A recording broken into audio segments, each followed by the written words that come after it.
Thursday, August 6th, and I will call this special meeting of the Port Orchard City Council to order. If you would all join me in the Pledge of Allegiance. I pledge allegiance to the flag of the United States of America and to the republic for which it stands, one nation, under God, indivisible, with liberty and justice for all.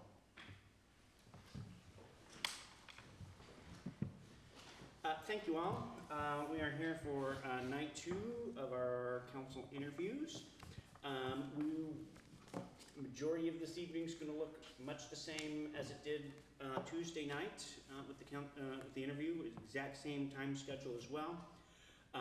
After our final interview, we will go into an executive session.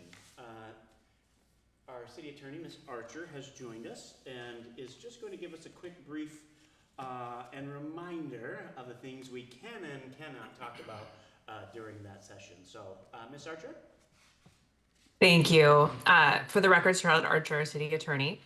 So the executive session on the agenda this evening is going to be entered into pursuant to RCW 4230-110 subpart 1 subpart H. And that executive session is limited to a discussion evaluating the qualifications of a candidate for appointment to elective office. The discussion must stay focused on the candidate's qualifications, experience, background, credentials, and suitability for the vacant elective office. There can be no voting, there can be no appointment. Nothing of that ilk can occur in the executive session. It's merely a discussion of the qualifications. The authority does not allow the council to take any final deliberation actions that go beyond evaluating those qualifications. So, for example, a comment such as, "I like candidate X for the following reasons," would be permissible. A comment like, "I urge you to vote for candidate X," would not, nor would "I will vote for candidate X," because those are indications of a final decision or encouraging others to reach a specific final decision. So statements like that are not permitted under subpart 1, subpart H of the executive session statute. This can be highly nuanced. So many of my agencies have me sit in on these deliberations. You're not required to have a lawyer present for these deliberations, but I do sit in for the purpose of assisting you in navigating those issues, because your ability to discuss things is strictly curtailed under this executive session statute. Then moving on in your meeting agenda, just to flag for you what happens post-executive session, we would then return from the executive session, and the chair will then open the floor for a motion. A motion to appoint a particular candidate is then welcome. If it receives a second, it would then be followed by discussion and a vote. If that vote on that motion to appoint that candidate fails or dies for lack of a second, the floor is then once again open for another motion. And we follow that same process until an appointment is made through a majority vote. So the discussion occurs after a motion is made for a particular candidate, once we are back in the open session. None of that would we ever do or could we do in the executive session, but I wanted to flag what it looks like after the executive session as well. So I'm happy to stand for any questions about either the executive session or the process after the executive session, or Brandy, as well as I are both verbose on the process post-executive session. Questions for Ms. Archer? I'm good. I think the only question I have is coming out of that, if we are going to make that motion, I assume it needs to be in some form of authorizing a resolution to appoint? No, it can just be I move to appoint to fill the vacancy. Yep. All right. Yes, Councilmember Rosepet.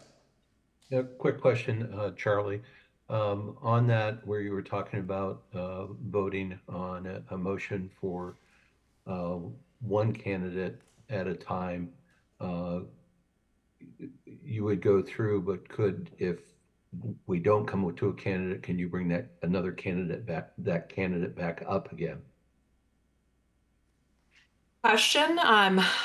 I have not run into anyone attempting to do that before, but arguably that would be a decided final action that would require probably a motion for reconsideration if somebody wanted to bring up a candidate who had been actually voted down. If the motion died for lack of a second, then I think you could make that motion again. But I think we'd have to go through the reconsideration machinations if you wanted to bring up somebody who'd already been voted down in that sequence. Thank you very much. Yeah. Any additional questions for Ms. Archer? I'm good. Okay. Thank you, Ms. Archer. Okay. Yeah, thank you. We will see you in executive session. Okay, sounds good. Thank you. Do you want me to grab a water in case somebody wants a water like last time? If you'd like. I'll take one. You want two as well? Yeah. You got no water? Okay, it's 5:06. Next candidate's at 5:15. I'll be back tomorrow. Okay.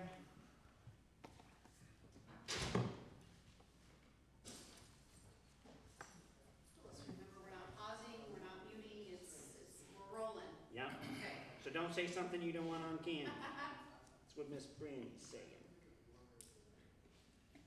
Without saying that? Without saying, I just say it. You know me.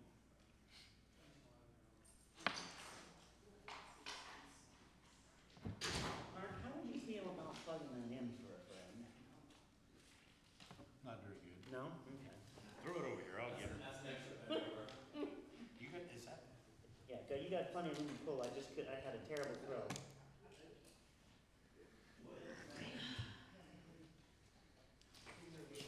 Go in.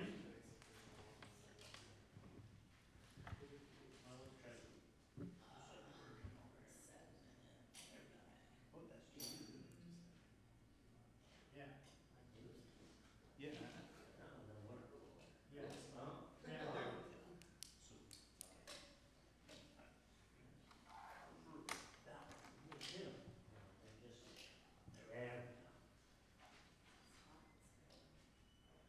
I didn't mean to make you work this hard.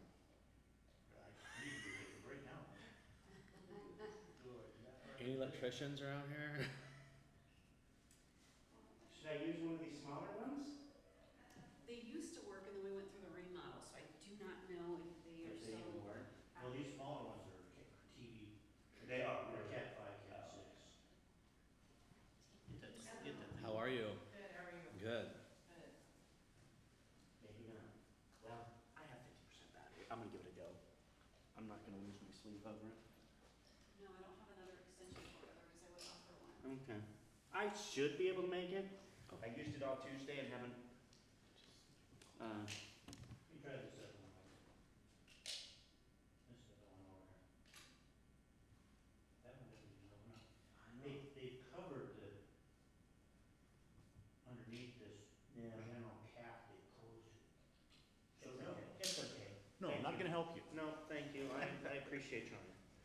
I think we'll get through. I think we'll get through. There's an outlet here, I don't know if, I'm gonna try. Yeah, I don't wanna trip anybody. okay. Nor do I want it on camera that we're not following any, if it's under the table, I think I can get by with it, but. Might have to taxi from Yeah. the way too. I remember something about these four conduits now being reconnected when we did the remodel. Just vaguely. But then again, I've slept since then, so. And woke up. Yeah.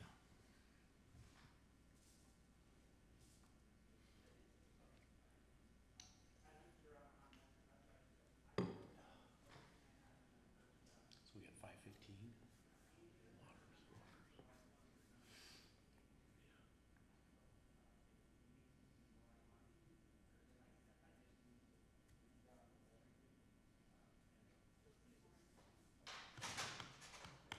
Move things along, and that was one of my hopes. Okay, I can do that.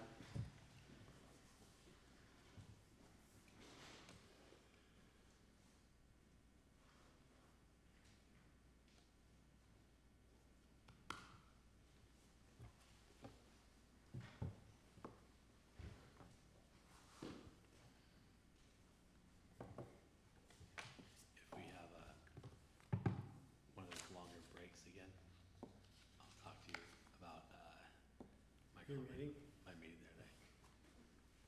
Alright. I won't do it over the hot mic. It was, yeah. Didn't see you come in. Who are the other guys? How you doing? Doing well? What's that? One is Hey man, how are you? good. Like four now. 11 to Okay. nothing. And the other one's David. It was fantastic. Young man. I mean, no. Why do you continue? Because we won the night before. no Did you watch business yesterday? pulling We actually pulled it out, so we got shellacked on Tuesday when we were here. And then we put up a half-decent game yesterday. University of Red Julio Wings. hits a 3-run Just donger, and then right. Colt hits one too. Digs in, finds things. Brian had a great showing. He throws great at home. 30. Yeah. 3. He's Just gotta be not on the almost road. unbeatable, not on the road. And then today, I didn't get to watch any of it. All I saw was 11 nothing. Lasers for laser high That school. drives me nuts. Well, if that happens Yeah, in the first, like, 2 or 3 innings. Yeah, we're If there's paint on your eye, don't worry. Like, mom teacher rather than, Subjecting yourself to that. he has no, well, I do. no business doing I what do. he's doing. Some people are He's, I tell him all the time, more hardcore than. you're gonna learn way more well, than you do. You know, and so. When I have But absolutely like decided we working have no outside chance at of the same making the time, postseason, it's like- I will cut it out. There's There's a gonna be a lot time of when you want money. the whole division. is Everybody else is They're terrible. terrible. Yeah, we're only 2.5 back, right? So, and Astros lost Thanks, yesterday, fantastic. the Texans won. Fantastic. So we're still in it, but, The leadership gets out. right, at this We point, just went through the that. wild card's Completed that. fading Okay. to the distance, so I don't have to worry about that. I think in 5 years, a division Like winner what went that down with me, they should have, doesn't even get even to though he's 500 he's brand new, is still a division winner. they should have hired him. For sure, I'd be like, for sure. so I'm, But that's what I'm saying, like, I don't plan on working there another. I get a little Like, worried. like, The so, further we get away from wild card, and uh, as long as we're not close in the West, I'm not gonna I watch. have issues, but not as bad issues. It was a bad You know, just because he's so, day for the Sounders too yesterday, because they played, and they're playing the Leagues Cup, and they got but he, schmammed 3-0.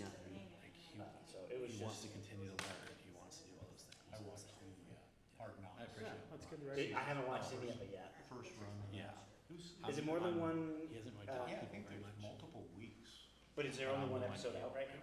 Right, Okay, they okay. just We released walk it. through. I saw life, part of It's it. pretty good. You know, Yeah. Oh, that's cool. it's kind of, Yeah. I value it, yeah. Nice. I saw some snippet on social this morning where they put out that Coach McDonald was talking about Michael Jordan. Mhm. Yeah. I see that, you see the video? I just saw a snippet. I haven't watched the full Hard Knocks yet, is what I was telling him. That's fantastic. I want to, but I just haven't taken the opportunity, so. It's about buy-in. Well, yeah, right. And Well, it's that's about where he was going with that. buy-in and working as a team. And right? Phil Jackson. When Jackson came in. Yeah. Buy-in, like, if you're here to be a superstar, you're not buying it. Yeah. We have one. Well, It's not working. and they'll shut him down, right? That's why we need everybody to play. He only helps if he can get your help. And the triangle offense is all about buy-in. So it's like, Yeah. Yeah.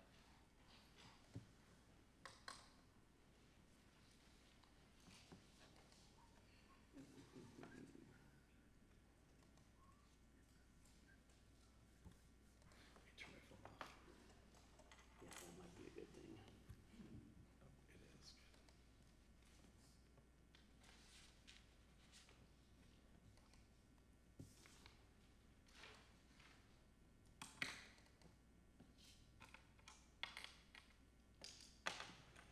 All right, Cammy, I will invite you up to come take a seat right here at the end of the table with us.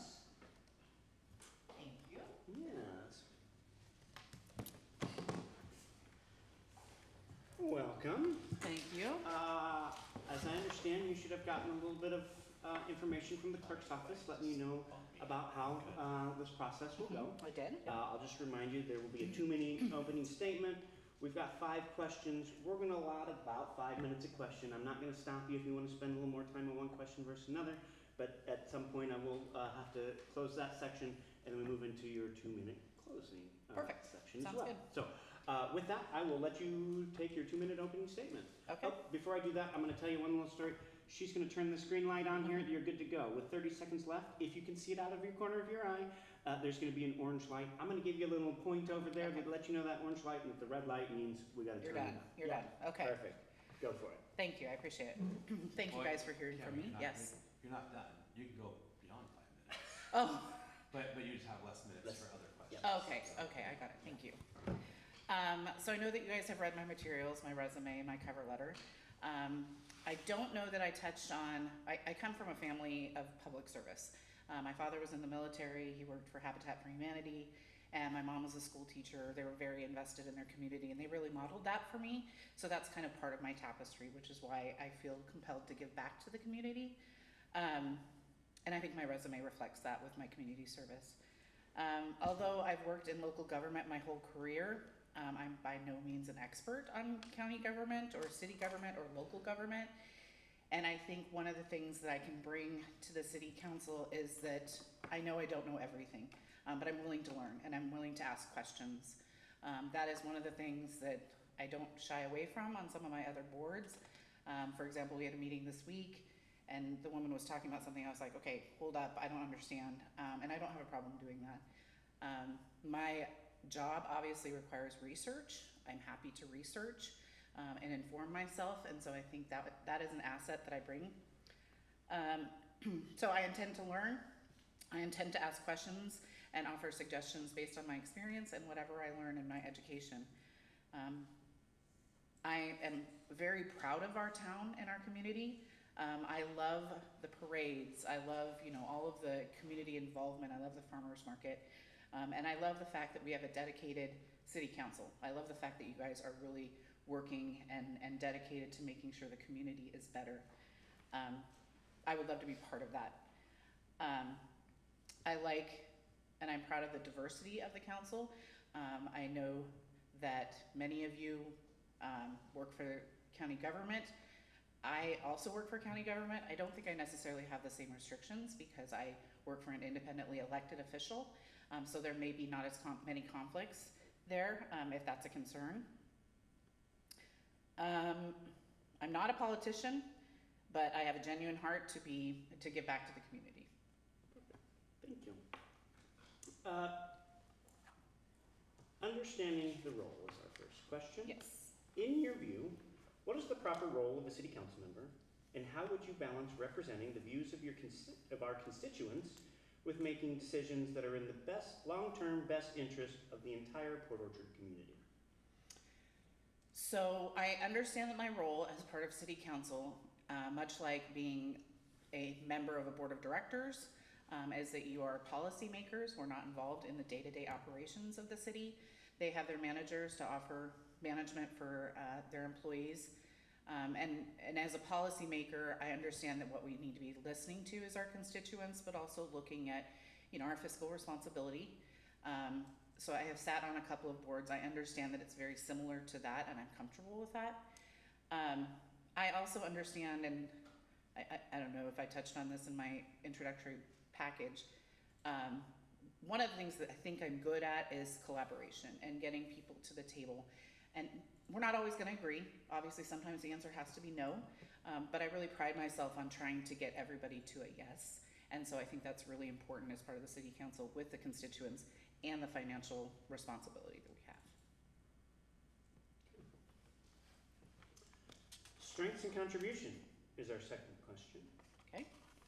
What unique experiences, skills, or perspectives would you bring to the city council? And how would you use those strengths to help the council better serve the residents of Port Orchard? Well, I kind of touched on it in my last answer. I think one of my biggest strengths is collaboration. As one of my roles in my job now, I'm the board director of the multidisciplinary team for special assault. So it's Kitsap SAVES, which is Special Assault Investigations and Victim Services. And as part of that, I liaison with a number of different disciplines. And so I have a lot of experience networking, and I often will tell if we have new executive directors, for example, at the YWCA, Rebuilding Hope, I will often tell them, I may not know the answer for you, but I probably know who knows the answer, and I can network with them. And so I think knowing what you know and what you don't know, but also who you know, I think is really important. So that's, I think, my biggest strength. I think I also have had enough experience, my role is an adversary, but I have a lot of experience being respectful of people's time, being respectful and having a respectful dialogue within meetings and making sure that everybody is heard and heard in a way that is meaningful to each person. So I think that's one of my strengths as well. Our next question will be around managing growth. Port Orchard continues to experience significant growth. How do you believe the city should balance accommodating growth while preserving the character, quality of life, infrastructure, and financial sustainability of our community? This is where I will rely heavily on my asking questions and doing my own research. I'll be honest with you, I am not an expert on growth management. I know almost nothing, but I'm happy to educate myself on that.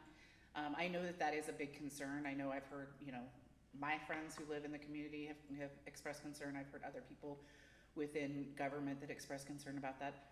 I'm not going to be able to sit here and tell you, here's how you can do it. But I will tell you that I will look into it and I will listen to people and I will try to be a thoughtful contribution.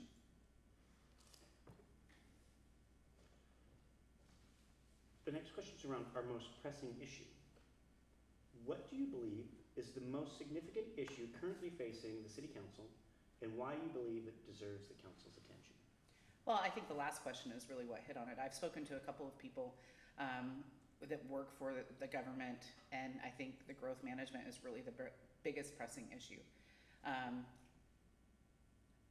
I know I have heard from people in just my community, like my friendship in my community, that is an issue too. I know permitting is an issue, and making sure that businesses pay their own way into it so those citizens aren't paying for their infrastructure. So I think that's the biggest pressing issue that the city has. Was your question the city or the City Council? Same. Okay. Right. Well, yeah, for me, it's a little bit different. The answer is a little bit different. For the City Council, I do think it is just coming together and making sure that we can have a collaborative discussion and respectful discussion so that we're balancing all of these different things and being able to move forward, because I think our community deserves the ability to come cohesively and move forward. Okay. Our next question is around fiscal stewardship. Mhm. The City Council is responsible for being good stewards of taxpayer dollars while meeting the community's service expectations. What principles would guide your approach to budgeting and fiscal decision making? Well, I mean, it's prioritization, right? You have to figure out what your constituents want and what the city needs and be able to prioritize that way. We have to do that in our office, in the prosecutor's office. We have to be able to figure out, we have this amount of limited resources. What are we going to prioritize as far as prosecution? I can tell you recently we had to make a difficult decision that we didn't have the resources anymore to staff infraction hearings, and so we just had to cut that. So it's those kind of things that I know you have to prioritize. I was part of, years ago, at the beginning of my career, I was part of a work group with citizens when Russ Hagee was the elected official, and he wanted the citizens to come together and figure out, okay, what do you guys want the priorities to be? Like, what is it you would like us, and what's the least priority? And so, I think that has to be a discussion both amongst the City Council and then listening to the constituents, is just figuring out where do we best put our money and where is going to be the biggest bang for our buck, I guess. Okay. I'm going to ask the first clarifying question. Please. Before I turn it open to the rest of the group. Sure. You said something in your opening statement on our worry about the county and its county policies. Mm-hmm. I'd like a little more clarification on what you meant by that, because I do have a little bit of a worry, because we regularly have two members that have to step up. Sure. And I understand. So I work for a separately elected official. So Chad Enright is separately elected. His policies don't have to necessarily align with the commissioner's policies. So, for example, as I understand it, and I could be wrong about this, as I understand it, if there is a city council meeting that falls in the middle of the day, the county's policy is you have to take the day off. I have consulted with our civil division, and she's like, no, you don't have to do that because you're on a separately elected. There are going to be things that I'm going to have to conflict off of. Obviously, if it directly involves my office, for example, I can think of maybe 3 things. The contract that we have to do the criminal prosecution here, I would have to conflict off that. My understanding is that's never been very contentious. It's pretty pro forma as far as signing it. A second one that I can think of is I know that the city owns a building where one of our divisions is renting from, so any decisions about that. I have been involved in discussions on my office's side of it, so I would have to conflict out that. But I honestly think that just because the county is involved and the city is looking at it, I think there are a lot of situations that I can articulate why I don't have a conflict and I could still engage with that. Thank you. Mhm. Any other clarifying questions from anyone else on the panel? Perfect. Hearing none, we'll move into your closing statement. Okay. Well, I didn't prepare any remarks for that, and to be honest with you, I think I've been somewhat concise, maybe too concise. But you know, I'm not. Again, I'm here to learn. I would love to learn about county development. My heart is for public service. It's what I've modeled for my kids, and we've been in Kitsap County my entire career. We've been in the city of Port Orchard for the last 12 years, and I've just enjoyed. I've enjoyed watching how it's developed. I don't have any reason to, but I take great pride in the South Kitsap High School Parade. I think that's super cool. And I would love to do more things like that because I think it does really bring us together. Well, I want to say thank you for your service to our community, and thank you for putting your name forth. Yep, today. I We appreciate it. Do you guys have an idea? Is it the August 11th? It could possibly be tonight. Okay, It all could be the 11th. We don't know. Okay. We'll see sounds how good. it goes. Yep, thank you. Thank so you. much. Appreciate it. Thank you. Good to Thank see you, Carrie. Thank you. Thanks very much. Thank you. Thanks for your time. Yep. And I left water for the next person. Perfect. Thank you, Candy. Have a good one.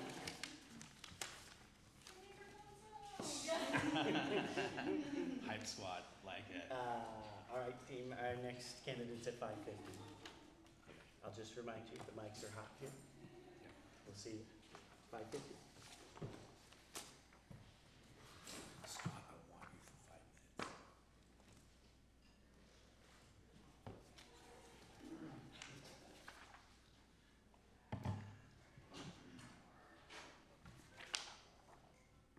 Okay, Mark.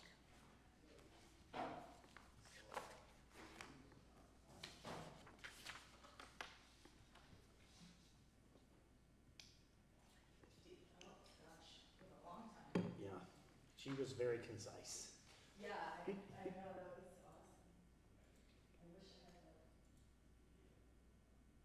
We can learn from this experience. I learned from every experience.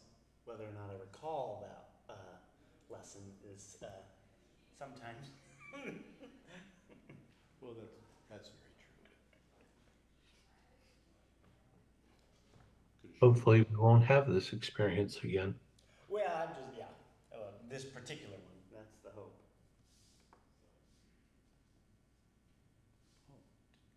Did you happen to look up, did Jay have any questions? No, he didn't, I kept looking.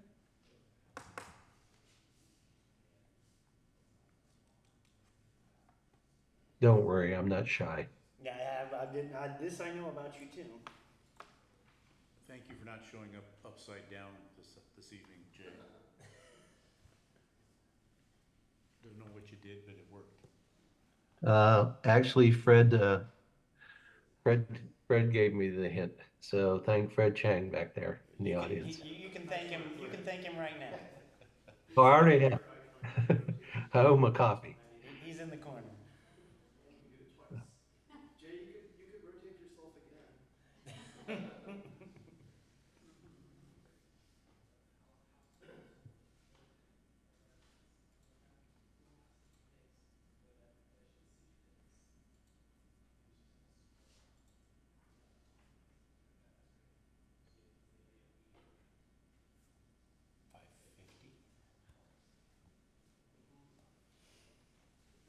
Mm-hmm. That's one of the things we can learn from. Mm-hmm.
You gotta pay for them. Take that and re-divert it, so that's why we don't do it very often. I'd rather you guys were safe than not. Yeah.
catch Scott dinner, this is the place to This do is it. the place to do it? Okay. Well, he works a lot, I know that. Yeah, I figure I'd go back to work after this, There you go. just to make sure time cards are done. Really nothing big, but, Maybe this Thursday. Is that stuff you can do at home? or- What's the end of pay period? yeah, but I try not to take it home. Do you? Okay. Yeah. Yeah. I'm the same way. I used to do quite a bit at home, and I've tried to take less and less and less. Yeah, It's easy to fall into that yeah, wormhole I at probably home need and to get take some. stuck. I probably do need to take some home this weekend, just 'cause I got so much going on. Yeah. We used to have over twice as many planners as we do now, and one just submitted a resignation today. By budget or by just openings? By numbers, Well, I mean, but like, by FTE budget. okay. Yeah. I'm asking, are they cutting you, or you just don't have people in the seats right now? They're not cutting us, Okay. but they're not allowing growth. Like in 2008, when we were hardly grown, Yeah. we had like 7, 8 planners. Now we have 3. Yikes. It's just crazy. It's getting worse. Budget. Budget.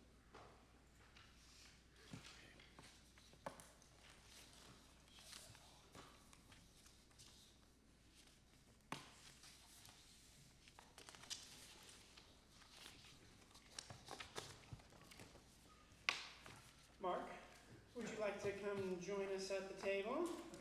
Come on up. We'll get started here in just a moment. I'll just invite you up. Come on up, have a seat. I'm sorry about overdressing. We're, Uh, we're gonna go out to dinner later. We Good for don't you. know where, so we thought we'd dress for the best. I wish, I wish I There. could dress a little better. I would That's it. normally be that. I work outside, and so I wear shorts here regularly. Yeah, I yeah. always, I tell my peers, I always feel bad about it, but I don't want to be working all day and not have shorts when I'm outside. It Well, just the, kinda- the other thing is that, I taught a lot of college kids over the years, and when they knew the old guy in the sport coat was the one to listen to, it really helped. I hear that. Yeah. I hear that. Yeah. Well, welcome. Thank you. Thank you. I believe you got some Mhm. information from the clerk's office to Mhm. kind of walk you through what tonight will look like, but Mhm. essentially, we're gonna give you 2 minutes up front here Yeah, yeah. for an opening statement. We've got a set of 5 questions. We've budgeted about 5 minutes apiece for it. Mhm, mhm. We're gonna have some timing on that. I will tell you, the 2 opening and closing statements are gonna be held a little more to that 2-minute type rule. The 5 minutes per question is flexible, Mhm. but we have to remain all within the 5 I can minutes. see the per- light from Can you here. see it? Perfect. Yeah, I was gonna that's say, good. green Yeah. is you're good to go. Mhm. Orange means you have 30 seconds, and red means we're out of time. I will also give a little point right over towards Brandy that you will know that Yeah. the orange light is on at that All point. right, and I'd really like introductions all around too. Okay, perfect. Mark Lewison and Paula. We're in our 50th year of marriage if I live to December. So, Okay, yeah. good caveat, good Yeah. caveat. And your name Mark is Trenary. Chenary? Yeah, yep. I'm Scott Diener, Councilmember 3. Thank you. Shira Dedman. Eric Warden. Eric Warden? John Morrison. Yes. And several of you I've seen. Jay Oh, yes. Morrison. Okay, we got one more. Rosa Pitt? Yes. And I went to the first town hall and also to the Givens Park thing, so Awesome. little, met a few of you there. Yeah. Excellent, excellent. Yeah. Well, let's jump right in. I'm gonna go ahead and Mhm. give you 2 minutes to do your opening statement. Okay. I think what I'd like to tell you about is how a newcomer is not just a newcomer, but new blood, certainly. It's been about 15 years that we've been very intentionally visiting here, just like we did after college when we decided where are we going to live and find good work. And we ended up in that community for 42 years, except for master's degree. So we went to Ann Arbor for that, and then went back there, built a home, raised the kids there. Now the kids and grandkids are here, Bainbridge and Belfair. So we very intentionally for years had been going to Port Orchard, see what we could build, and we love where we are. We've got a 1-story home, no steps for old men. And it's really nice. And so now what I've been doing is we hit the ground running as soon as we got here because we've always been very, very focused on volunteering. And so you've seen from my resume, I'm at the farmer's market, I'm on the advisory board of the senior center, I've put my name in at Helpline and also at the library. They don't need anyone right now, so here's the thing. I've kind of all my adult life said, I'm gonna run for office, I'm gonna run for office. I couldn't. A real mainstream journalist, a journalist with a master's in the field, working at a newspaper for my 40 years, you cannot join political things, period. You can't have a sign in your yard. Your wife can't put a sign in your yard, or they'll take you off the news business. So, yeah, so that's why now I can finally do it, and I was very excited to get a chance to be here. Thank you. Yeah. Excellent. Thank you, sir. Now, I would like to ask you, if you wouldn't mind, since we go through all the questions, Yeah. I would like to start with the most pressing issues, blah, blah, blah, that one, and then we can come back to it. Sure. Because everything that I say will impact the other thing, the other questions. So I'm gonna let you weave that in to keep consistency among all candidates. I'm gonna stay in that same order. But how you answer and what you put into that answer is completely up to you. So No, I'm just it gonna- won't make sense. However you plug that in there, I'm still gonna have to ask the questions in the same realm just to keep everything fair, huh? So we're talking about understanding the role in our first question. In your view, what is the proper role of a city council member, and how would you balance representing the views of your constituents with making decisions that are in the long-term best interest of the entire Port Orchard community? I'd say that a very important role, especially in a strong mayor system like you have here, is that, as I will talk about when I get to that point, foresight is really, really important for a council where you don't necessarily have to do a lot of the infrastructure nuts and bolts, but you're very involved in that. But you need to look way ahead, because I'm going to talk about 30 years ago what you should have done, what we should have done. This is my city. I live here. But I wasn't here 30 years ago. There's a couple of things. So foresight and their companion action aspects, which would be planning and community engagement in what you see when you look down the road. And that's what I think is very important, and it's kind of a bigger thing that you need to keep in mind, because it really kind of seems like with the strong mayor system, the mayor is so into the trenches all the time that I think you have the chance to really be looking long-term and things. And I do want to address that later on.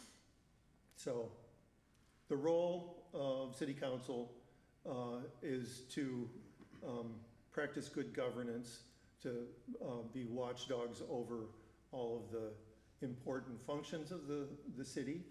And that's, I mentioned foresight for that reason that you'll see, but basically we need to listen to everybody when they come to the table, and I would do that with an open heart and with good listening skills that I had to learn from the students who I didn't want to listen to. Yeah, so I think that will do it there. Okay. Okay. All right. Our next question goes around your strengths and contributions. What unique experiences, skills, or perspectives would you bring to the city council? And how would you use those strengths to help the council better serve the residents of Port Orchard? How many city council meetings do you think you've sat on? And committees? And public, I've done more than all, so many. And that's, I've seen it happen in so many different things, like, a really intense time when the police chief is on the hot seat, and then also incredibly boring ones where I didn't fall asleep over there. It's the skill set that I would bring is that I've seen a lot, and the learning curve may be a lot less, because I've gone over all the public documents kind of thing, because I've had to, and Freedom of Information Act requests, and going through those and dealing with very sensitive issues when they come up in public sector, because good governance means listening to all viewpoints, and it can be really challenging at times. So what else was the question? What unique experiences, skills, or perspectives would you bring to the council, and how would you use those strengths to better serve the residents? I am a book editor, and a reviewer and an author. I've worked for a publisher and worked with creative folks. I have a whole lot of creative juices, always have. And even in the journalism years, I was involved in theater, arts, concerts, etc. as one of the things, because a good journalist in large organizations gets to switch around about every 5 years because you get bored with cops and courts, and then I did county government, and they let you move on to another area. So I've got a really wide range of background in that sense. Yeah. Okay. Our next question revolves around managing growth. Port Orchard continues to experience significant growth. How do you believe the city should balance accommodating growth while preserving the character, quality of life, infrastructure, and financial sustainability of our community?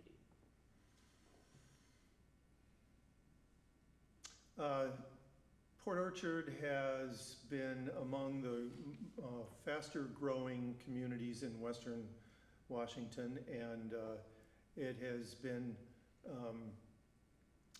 an interesting situation where there are a lot of paychecks here, but they're from across the way and that kind of thing.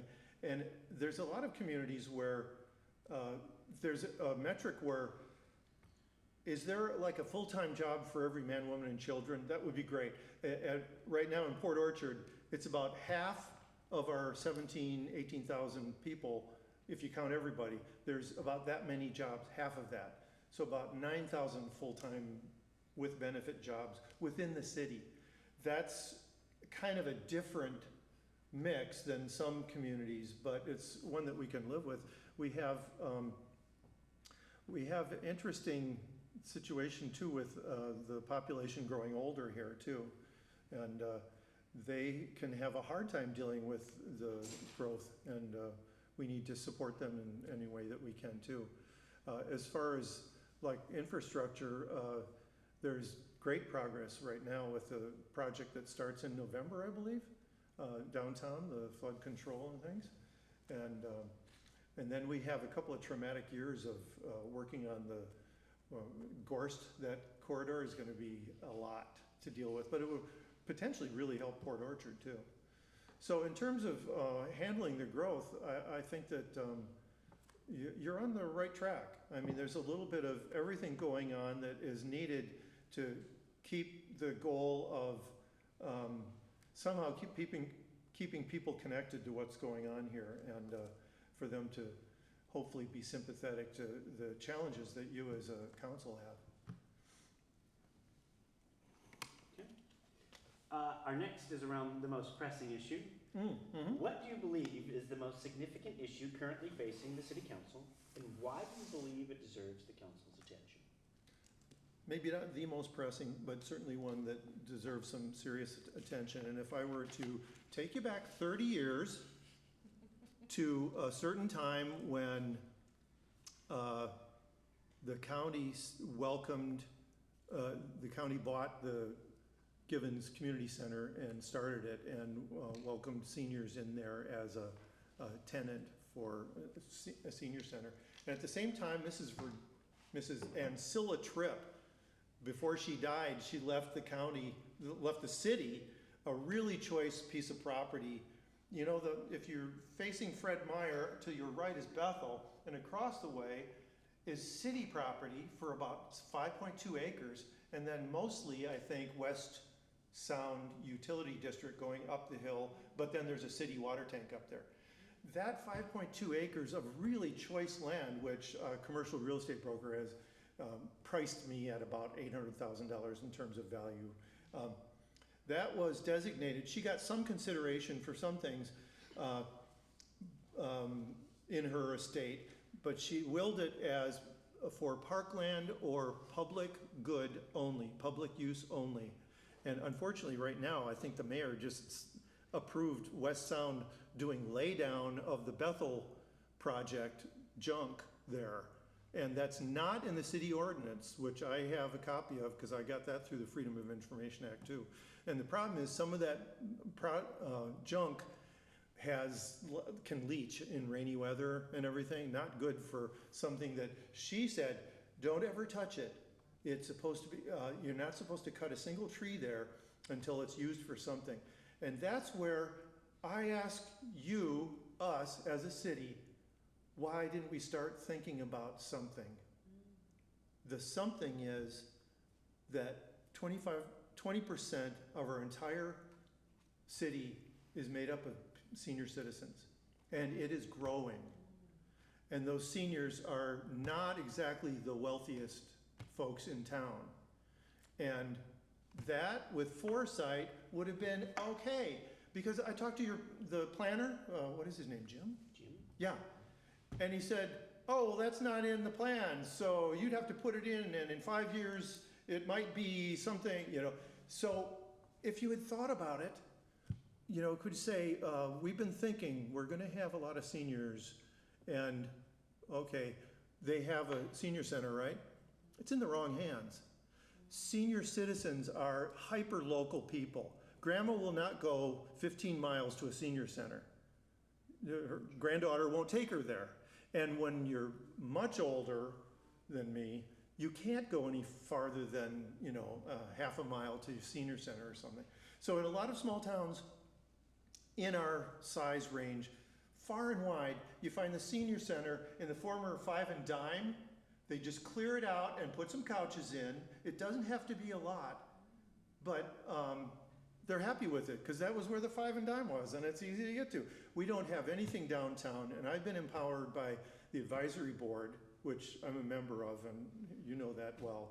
And I've been empowered to kind of get on this topic. And I am a person who likes to really go for something when it's meaningful, when I can get my heart around it. And those ladies are so nice. It's more women than men there. And I call them the ladies in their 80s. And Duane and Corina, Zorina. This is great. And the advisory board is like, I'm a lot younger than the rest of it, so I'm trying to do what I can. Okay, so the county, in the past year, when they realized that that building, oh no, no. In the past year, they realized just how bad it is. And more than a year ago, they could have come to you, unless they quietly did it to your mayor, and said, we are launching thousands of dollars of study on every aspect of that awful building. It's so bad. The electrical room is like Frankenstein's lab. I mean, it is so bad. And the plumbing, they just cut it off and cap it because they don't know where it goes. And the sewer gas rises all over in that place. And the power goes out on a regular basis. And we got old ladies with flashlights going around looking for circuit breakers. So parametrics, lots of money. And I don't know if Warren Root told you about it. And then they paid even more for executive summary of it all. By the way, I've got to stop. God bless the county for giving us free rent for 30 years, but it belongs in the city. But no good deed goes unpunished. I intend to hold them to things a little bit too, in the sense that they should have given us better warning. They knew they were nervous about the building more than a year ago, and they didn't bother to tell us until May that it was going to close next year. Anyway, so the executive summary had three choices, 1, 2, and 3. One was $30 million to renovate. Another was $30 million because of relocating and tearing down. And the third was $1.7 million to sell it on the open market. Footnote 1, except we don't know anything about asbestos. Footnote 2, except we don't know anything about the fire marshal who comes through once a month to recertify us because it could burn down any time now. So the footnotes make me think they're gonna put it on the market and some developer is gonna pay $1. Well, we want, as a 501c3, we want to, I have so many people already on board, in theory, on a steering committee. We will finance buying with you, with the county, with everybody possible, the CEO of Peninsula Credit Union, etc. We will buy it from the county over 30 years. They'll get a little bit of money instead of blowing all kinds of money on electrical HVAC and plumbing and everything else on a regular basis.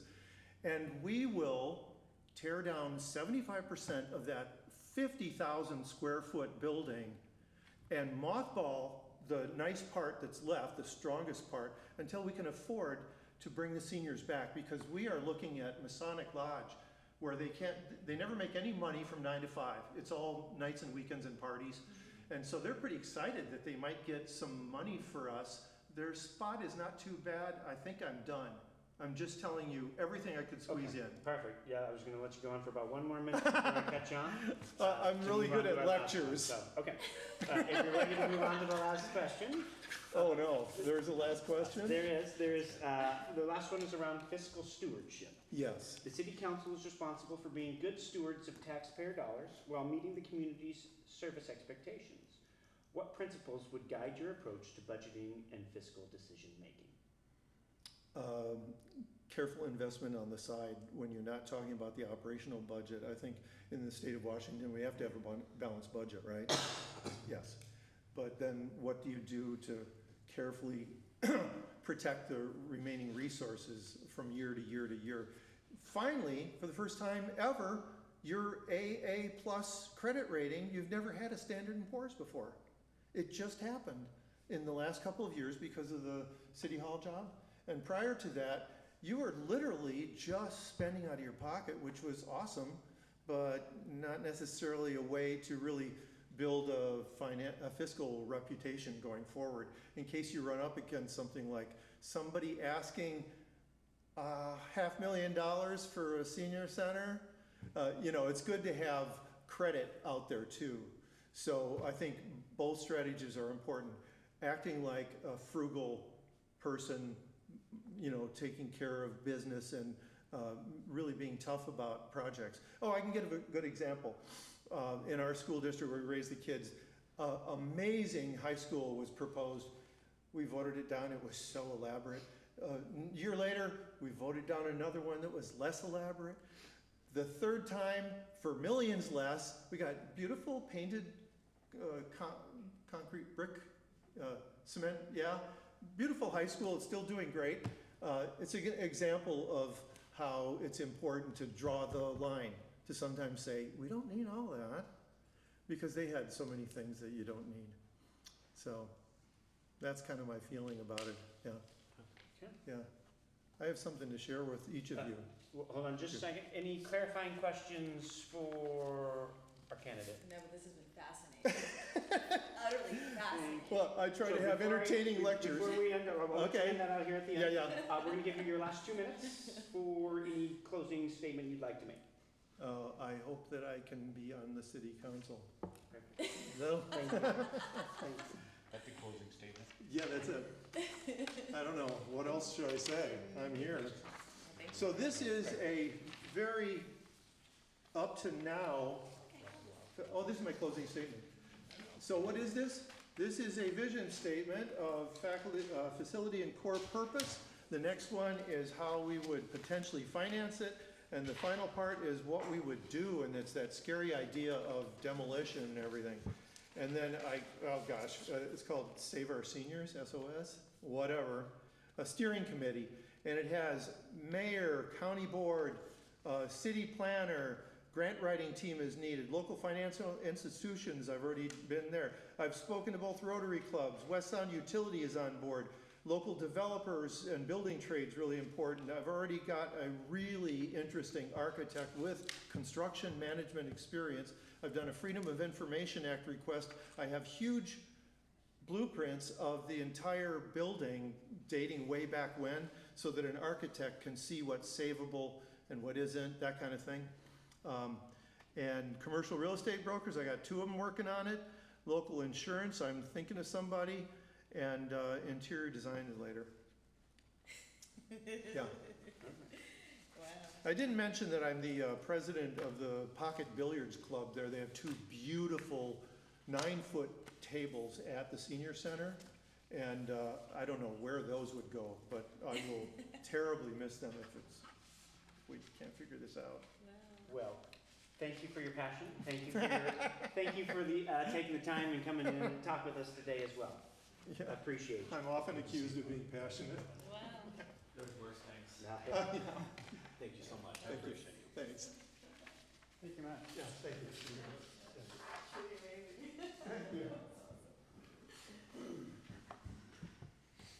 Now for dinner. All right.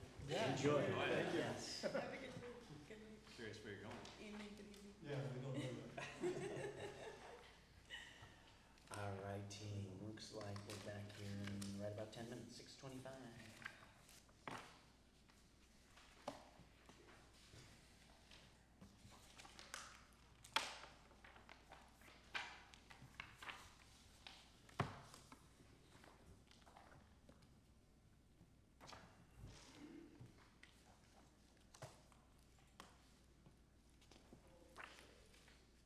I mean, how else do you get entire city council together, you know what I'm saying?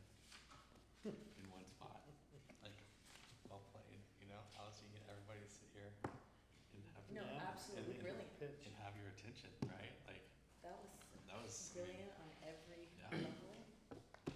So well We- kept, so much We information. have to be careful Yeah. about what we talk about. Well, we're in open public setting, so we can't, I don't wanna get to that part yet, cause I wanna make sure that we can talk We've about seen, everybody, so. you've seen his presentation at your Rotary Club?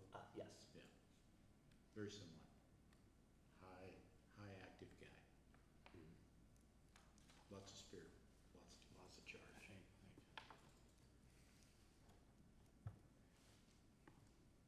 All my comments were so much about him as that presentation.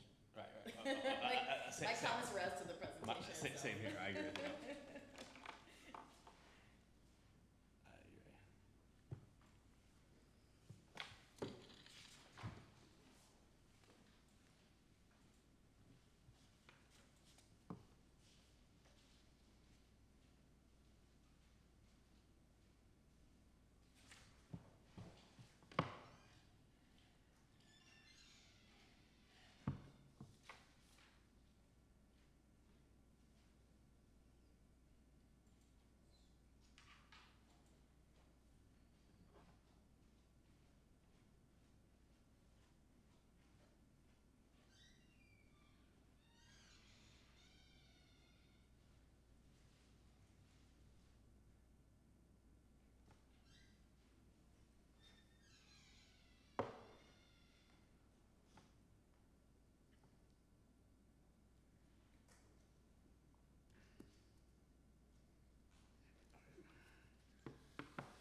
I don't know, I couldn't tell you, I don't know the answer to this building, right? I mean, I How know do we what. separate utilities between library?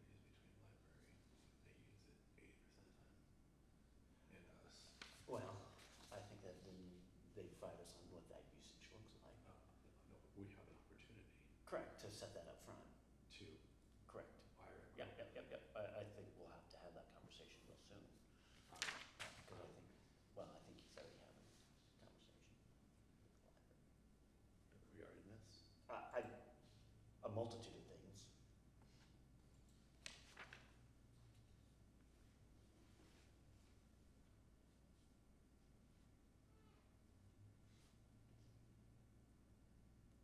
There's a big difference between a full-time user. Correct. But then a user They're 10. in part-time capacity will have way more people at a time versus, right, so if it's used every evening. If I have 100 people coming in, the library pulls 100 people all day. I'm not saying it's 1-to-1, but it's not also 80-20. You're talking about 100 people. Once a week.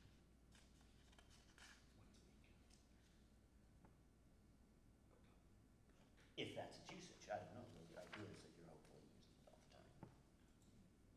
We all have goals. Rotary's meeting there on Tuesday mornings, maybe something else, you know, there's just different, There won't be because Chuck's not being mellow over there. You pay good money for that. they're actively looking, What do you mean, $17 a day? 600 of people,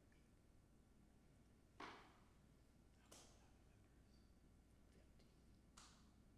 50, and not everybody goes. You charge $15 a head.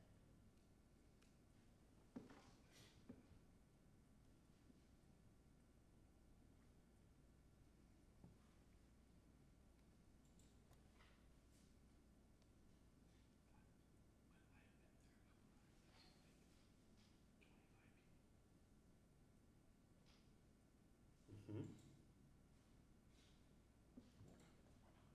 I'd tell them. Whether you attend or not, you pay. You do, right? No, you do, right? Whether you attend or not, you pay.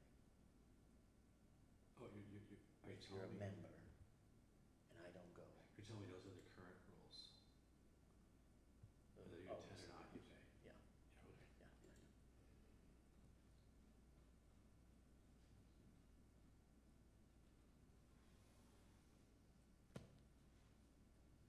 yeah. Yeah.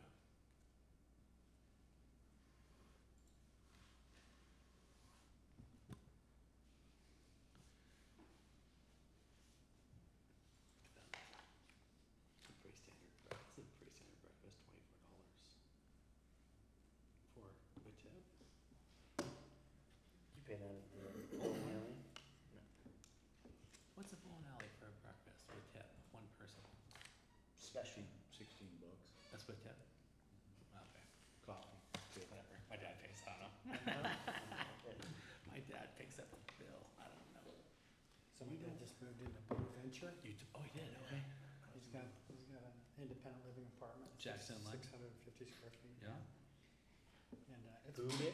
My dad. Okay, I was just saying, I thought you said your son at first, I was like, how does that work? I didn't think he No, would qualify. Boy, it's a pretty nice apartment. He's doing good. The Yeah. front lobby's nice. Front lobby's nice. They got a billiards room. They got Yeah, workout facilities. They got a men's get together.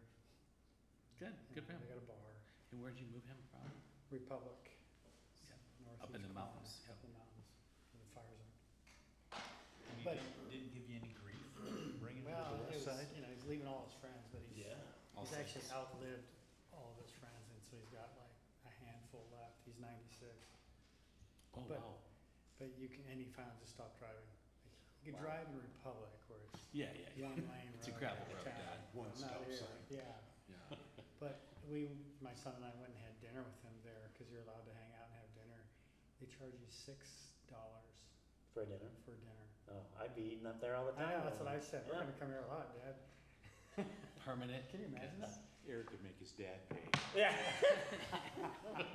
My dad's offended if Yeah, I. I would agree, I always let Dad pay, I'm Yeah, not my gonna fight dad doesn't that like it either. when I, Yep. he Oh, wants yeah. to reimburse me for the vans we rented and all that stuff. In Arizona last week, my son picked up a bill, my daughter and I, that's never happened before, you know, they're like, no. Well, the first one I picked up was $250, you know, and there's 5 of us, and you're there for a minute, and it's like, I was going, oh, this is gonna be a long week. So I'm waiting for that day. This is gonna be a long week, but then next thing you know, the kids are just like, oh, I'll get this one, I'll get this one. I just sat back like, okay, you know, like, All right. So my follow-up question to that is, does that mean I can take you off my phone plan? Does that mean I can, like, just start cutting all those ties? Oh, you can buy this? Okay, I'm just gonna take. How old are your kids? 26 and 22. Okay, so 26 is off everything First thing already. for my kids. He just got off my car insurance. I get out here. Oh, Uh, 26? So you I didn't know can he you could paid go it. there. undo. At 20, yeah, 26, yeah. He just got off it. He bought a new car, so that's how he got off of it. My daughter, she's on my car insurance. This is crazy. She's on my health insurance. Don't ask why. I promise you, firefighters have way better health insurance than the county does.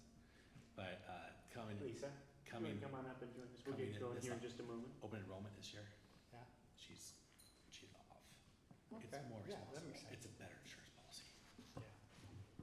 Come on up. Welcome. Thanks for coming.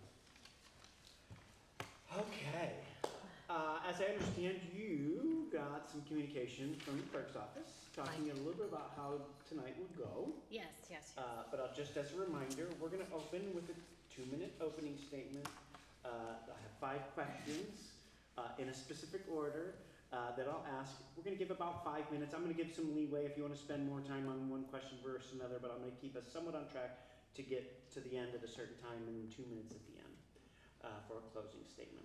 The little lights over there, green means you're good to go. When it hits orange, if you can see it out of the corner of your eye, great. If not, I'm gonna give you a little point over there. That's what that means. It just means, hey, your time on this particular section is coming to an end. Okay, But sounds good. make your choices from there, Yeah. and we'll go from there. Any questions? No, I don't think so. Perfect. Let's see how it goes, huh? Perfect. Well, let's go ahead and get started, and I'll let you make your opening statement. Okay, thank you. So my name is Lisa Williams Floyd, and I'm running for Port Orchard City Council because I believe in our community deserves thoughtful, responsible leadership focused on people who call Port Orchard home. And I've been here for 19 years. Yeah, I'm a small business owner. Been running my business since 2007, and I'm gonna go back to that other part later, but let me finish this part. So I've dedicated myself to serving others, building organizations, supporting families, and finding practical solutions in complex challenges. So my specialty is actually seniors, but I also have a nonprofit, and I've helped some of the schools here in Port Orchard, Orchard Heights and Molinex Ridge, under Barbara Pixton, who was the principal. And I understand the importance of listening, accountability, and making decisions that positively impact our residents, local business, and future generations. Port Orchard is growing, and with growth comes both opportunities and responsibilities. I believe we must focus on maintaining safe neighborhoods, improving infrastructure, and supporting local businesses while protecting the character of our community and ensuring the growth benefits the people who already live here. And I'm not running on politics, I'm really just running because I live here in Port Orchard, and I just think there's just some experience and things that I can bring to the table. Perfect. Thank you. Let's run into our first question. Our first question is around understanding the role. In your view, what is the proper role of a city council member? And how would you balance representing the views of our constituents with making decisions that are in the long-term best interest of the entire Port Orchard community?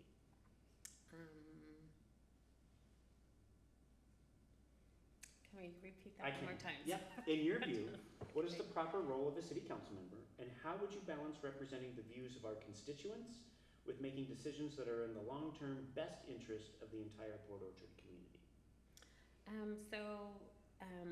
Making local laws that benefit everyone or try to benefit everyone, approving budgets, representing residents, and working with the community to see what our needs are. providing oversight, helping with planning and representing the public, helping improve the quality of life in the community. So I'm one of those, you know, also with small businesses. I'm one of those that, you know, I'm the one that had problems getting permits. It took me 3.5 years to get permits. I think it was just a little bit challenging. So I've had problems with that. I've had other businesses come and explain how they almost lost their business trying to get their permits and just keep their business running. So I mean, there's some things I think as a city that we can maybe improve on, and especially right now with it being so hard for small businesses. So I just think there's just some things that as a city we need to look at. Yes. Our second question is around your strengths and contributions. What unique experiences, skills, or perspectives would you bring to the City Council, and how would you use those strengths to help the council better serve the residents of Port Orchard? So one is going to be our strong listening skills, because we're going to have to listen to our community and to the residents, and understanding them and what the needs are for our city. Problem solving and trying to see how we can help solve the problems to make our city and community better, and financial responsibility, clear communication, and experience working with diverse groups and businesses. Did I answer all of that? Okay. That's up to you. That's up to you. Let's repeat the question. I'll repeat, absolutely. What unique experiences, skills, or perspectives would you bring to the City Council, and how would you use those strengths to help the council better serve the residents? And I think a lot of it is just my experience as being a business owner, and again, working with the people of not just Port Orchard, but I've worked with several communities here just because I'm in senior care, and, you know, I understand, like the gentleman that was before me, I understand his little spill on the senior center, and, you know, and that Port Orchard, we need to kind of figure that out too.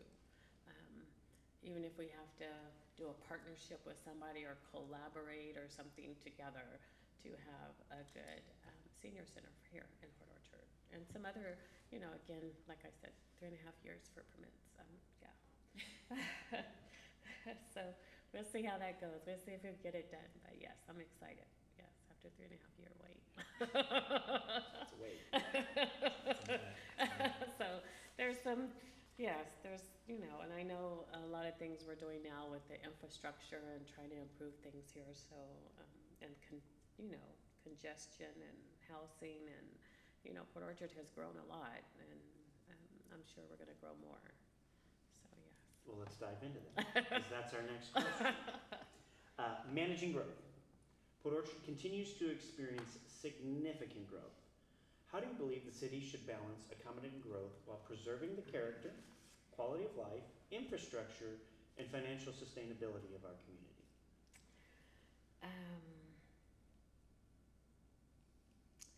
So we're growing. Our infrastructure is really not good at all, and I know we're trying to improve on that right now. So I know that's something that Port Orchard is already working on. But I just think that we have to also put in consideration the residents, and, you know, I know the traffic and the affordability and the economic development, and just, I don't know, we just have to listen to the, I don't know, that's when I would just have to really think about some more. And that's part of the city council, is just really putting our heads together and like trying to work it out and listen, and how we can still grow but keep all that integrity. Yes. So I'm not for sure I can give you the correct answer on that. Sorry about that one. Don't be sorry. I'd also tell you, there's not a correct answer. I don't know. Did any of you go to school to do this? I didn't go to school to become a city council member. Scott says yes. I guess you did planning, but maybe a portion of what you did. No, I don't know that there is a right answer. It's very complex. It is. There's no right answer. Let's move on then to our next question, around our most pressing issue. What do you believe is the most significant issue currently facing the city council, and why do you believe it deserves the council's attention? Okay, permits, one, no. No. Again, I think it's the infrastructure, I think it's traffic congestion, housing and affordability. Sometimes I think it's safety, because like where I live, there's no sidewalks, but you see the children waiting for the bus out in the middle of the road, you know, so, and economic development. I mean, there's just quite a, there's a, and then, you know, helping local businesses, because I'm not for sure how they're going to, really local businesses too, and ensuring that our residents in our community have a voice, and as being part of city council, we're the ones that have to hear those voices and see what we can do to make their voices heard. You know, just trying to do what we can for Port Orchard and the residents. Our last question is around fiscal stewardship. The city council is responsible for being good stewards of taxpayer dollars while meeting the community's service expectations. What principles would guide your approach to budgeting and fiscal decision making?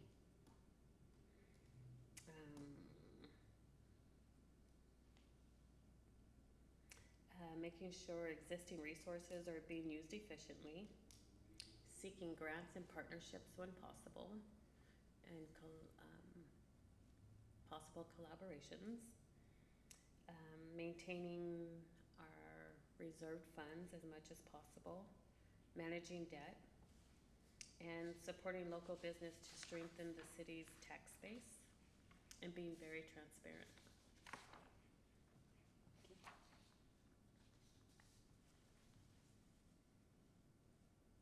Okay, and then repeat that question one more time. Yeah, absolutely. The city council is responsible for being good stewards of taxpayer dollars while meeting the community's service expectations. What principles would guide your approach to budgeting and fiscal decision making? Okay, I think that's, I'm gonna stick with what I said. Okay.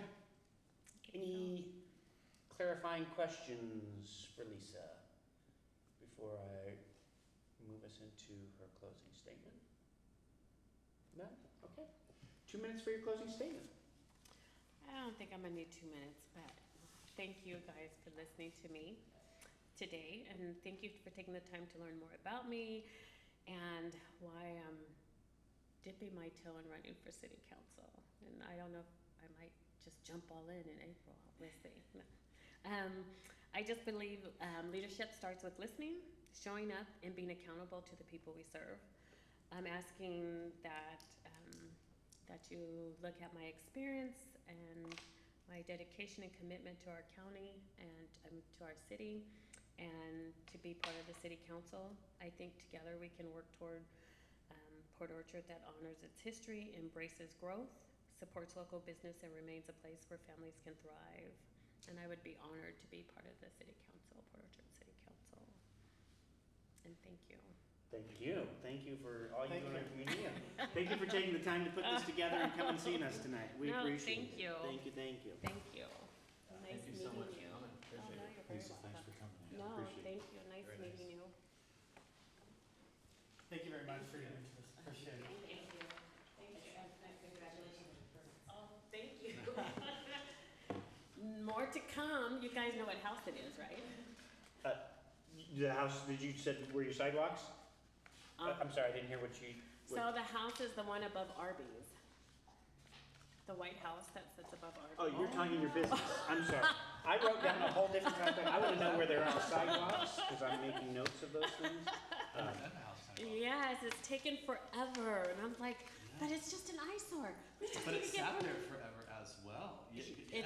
No, good for you. because I thank you for buying that. 3.5 years. Yes. Yeah. You know how else it is. Yeah. We turn in the Yeah. morning there.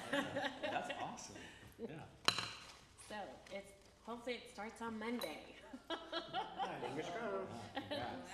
Thank you very much. Thank you. Have a wonderful evening. You too. Thank you.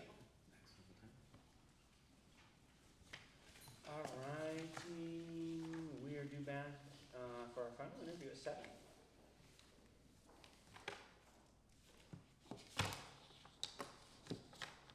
Step away from the phone call.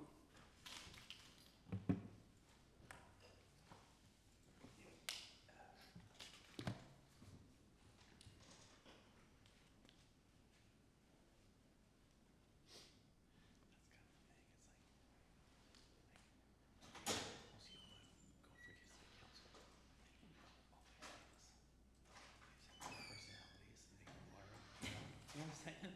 Like, they don't walk in with everything. They just don't. Facts. And some that walk in with everything. Yeah, like, Yeah, facts. I always think what makes a good city council is a mix of all types of professions and life experiences. And like, I mean, like you told me you went to Pepperdine when you first told me that. I was like, I'm fascinated. Let's talk.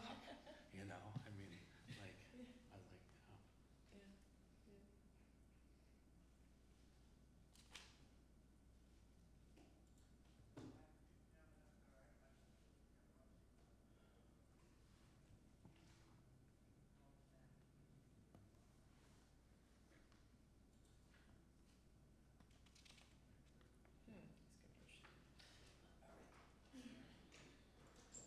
I think you just said the word facts, so I'm gonna say facts.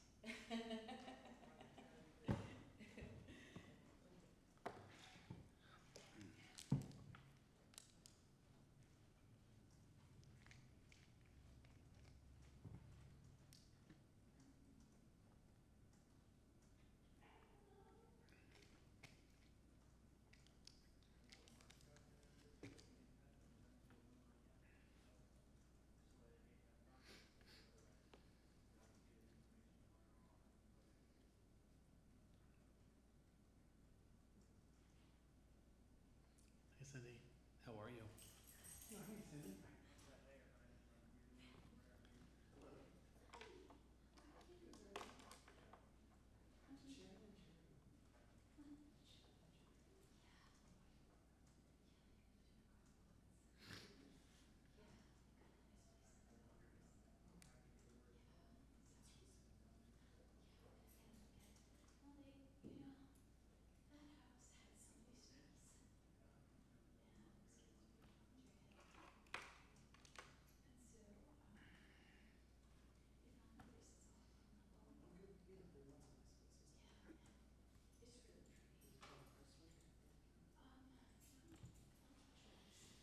Looking forward to take my dad to the LeMay Car Museum.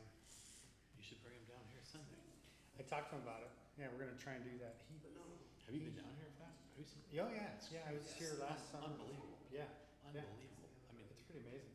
Last summer was so hot. It was like, we needed some shade somewhere. well, they got multiple Pop-ups, tents yeah. of it. They're Like bigger ones? they're not pop-ups. They're actually permitted. Bigger ones, yeah. Yeah. Like Rentals. through five. Rentals. Yeah, Right. yeah. That's good. Yeah, we tried to do the whole thing last summer and it was bacon.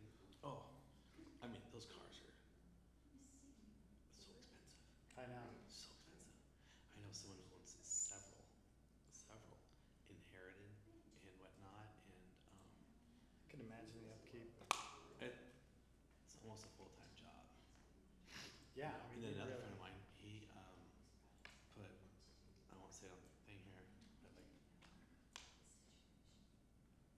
well over 6 figures, like I mean like big money into a car, and he has several cars, and they're all his garage is immaculate, immaculate.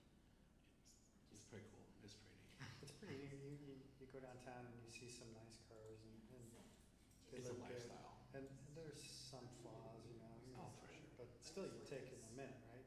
But then you look at some other cars, you're like, this is a whole made a comment. So I was with some friends in Arizona. I was down there, and their daughter was playing, so they were down there. And I was telling them about my friend's car. I was like, I was jaw dropped how much money he put into restoring this car, a car that was gifted to him by a gentleman who really wanted it restored and didn't think he could ever do it. Now I think I need a story. So gifted, like, it needed some work. You guys have one over It there? needed a lot, all the work, Okay. all the work. It was a Okay. body. It was a body that was Okay. back. Yeah. So I said, yeah, he spent Oh, it's the dollars. city's hall. And The city, employees. the couple that they were with It's, was my friend when she played in college was her coach, and they lived down there, so they came to watch her daughter too. Well, And they just all something while you're on have the phone. cars. I think I need one And of my they said, oh, for sure, like no big deal. Like oh, we have ones that we paid, we put 300 grand into. It was like, that's possible. Came back, told my friend that, and he goes, for sure it's possible. Just jaw dropped to me, like the amount of money that people Yeah, yeah. will. But we're saying that. My sister owns and her has a fishing boat that is way more than I paid for my home. I mean, it's Oh, yeah. There's plenty of boats out there like that. unbelievable. Yeah. This thing is, if we go to San Juan's on, it's like, let's go. It's just unbelievable. How long is it? 30 feet. It's more down here. Yeah, it's a Kingfisher, Oh, yeah. and it's really nice. Yeah. And yeah, but example, so if that's your hobby, or if that's your hobby, right? I mean, that's your hobby. That's what you're into. So it's, Yeah. I can see that. You gotta remember, like that boat, like the last boat we had. It was an inboard, and I hated it because every other summer it seems like something was going on. Yeah. And I'd always had outboards since I was in my 20s and started owning my own boats.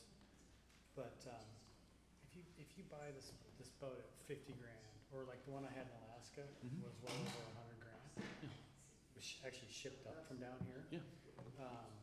If you take care of it and you have great experiences and you keep the motor sound and you go to sell it, you might lose 15 grand on the sale, depending on whether you improved it or not. And what kind of boat But you it is, gotta right? ask yourself, was those years of fun worth the 15 grand you lost? Yeah. Absolutely. Absolutely. Hey, how you doing? Good. So, you have these expensive hobbies, but at least the physical ones, you can always kind of recoup your costs if you take Yeah. care of what you got. There's a gentleman that lived in my neighborhood. He's moved, but he would buy down here a truck and a boat, and he'd drive it to Alaska, and he'd put it up for sale the day he's there. It's sold for at least what he asked for it, the package, and they take the cruise ship back because there's cruise ships that you can take. So he times it, and they're empty cruise ships, and so he'll take a one-way cruise back. Yeah, And so him and his wife would do that. So they'll drive up there, yeah. and he buys a truck and a boat here, and takes them up there, and he says they're sold the first day. I have friends that look for cheap trailers, RVs. Yeah. They'll go to Burning Man, stay in them, and bring them back and sell them for more than they paid for them. Burning Man? They're into Burning Man. He's a fire guy. What's that? As long as they're reliable. Yes, yeah. No, and he knows what he's looking for. Huh. Have you ever been? No. I don't know if I'd want to go or not. What was it? Maybe Was when it I'm 2 years younger. ago that they got all mudded in Yeah, and they couldn't really leave? yeah, they had to be like evacuated or something. And people were having to go around looking for food and everything. Yeah, Yeah. that's crazy. It's a little pop-up city.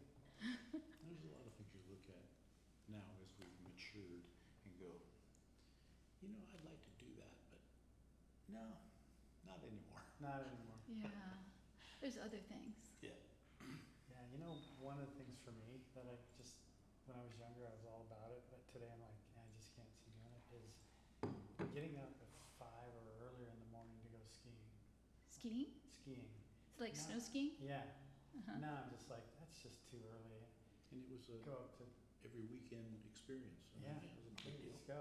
And now, when I go to Crystal, like, almost every time I have to fight sleep coming back. Like, Oh, literally have yes. to fight. Oh, that's a long drive too. And it's a long drive. And Yeah, then it's like, the yeah, traffic can sounds get so like- bad Yeah. in between. Well, up through Bonnie Lake is just, Yeah, is just nuts now. yeah. That Oh, I traffic know. Yeah, volume. that place is taking off. Uh-huh. It's a bedroom community like none other. Yeah. I mean, it just, yeah. Am I violating something by being here? I don't think so. You'll tell me, right? Yeah, no, you're fine. Okay, all right. I can't imagine the lift tickets any longer. Oh, yeah. You know, to spend that kind of money to stand in a line, Oh, yeah. it's longer than it was 25 or 30 years ago. You gotta find some off the beaten path someplace. Like Stevens Pass has a bike park, mountain bike park, so you just put your bike on the chairlift, take it to the top, and ride down. It's $100 for a day's ticket. Where's that? Stevens Pass. Oh, really? Yeah, I didn't know that. and it's pretty fun. Can you take it all the way up? You take it all the way up. And then you just ride your bike down on And the then you trails? just ride, they have a bunch of different trails, like 15 miles of trails or something. Cool. But, and it's fun. Towards the end, I was a little bored doing the same old trails. But you go to some place like Whistler, Blackcomb, that's internationally known for its miles and miles, I don't know, like hundreds of Bike miles of trails. Lots It's of. internationally known. I didn't know that. Hmm. It's same deal, but their tickets are like $70 Canadian. Oh, yeah. And so, like, Mhm. and Stevens was bought out by, I believe it was Vail or whoever owns Vail, that Right, corporation. so, Huh. And so prices just shot up, and it's like, well, what are they thinking? Oh, well, everything though. Just think, I mean, golf fees and everything are so high. But I love bike riding. Do you have an e-bike? I have a regular mountain bike and a downhill e-bike. Uh-huh. It's specific to downhilling. Really? Yeah, and then I have another e-bike that's I could ride. So the answer is yes, you've got I bikes. got a couple. You love to bike. Yeah, Wow. my other e-bike is more of an e-moto. It'll do like 45. Mhm. so what is a downhill specific e-bike? I know. How's that different from? It's got Suspension. suspension, it's got full suspension. It's Different meant wheels. to take Yeah. a beating, which I Come haven't on. given it a beating. Regular e-bikes can't have the old Schwinn bike suspensions that we had.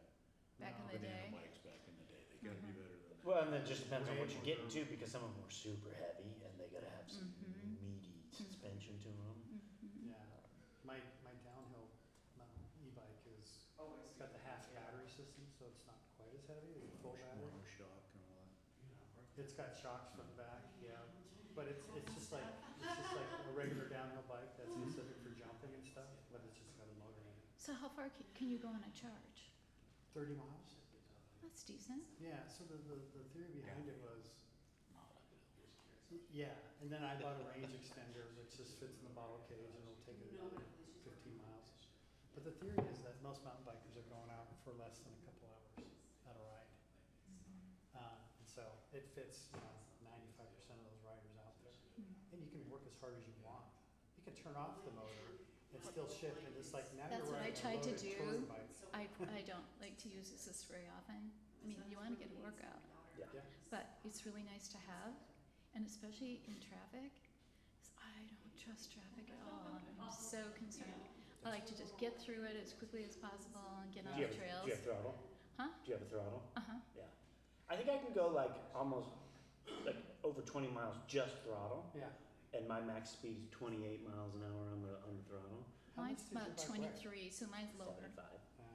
75 pounds is my bike. Yeah. But when I don't have it on full e-assist, like I go out with my buddy who, so we go to the top of Green Mountain on our bikes. He is unassisted in any way, shape, or form. He is also almost J2, I mean, a right? pro. Yeah. Yeah. Well, he works at the Trek store. He is the manager of the shop at the Trek store in Which one? Silverdale.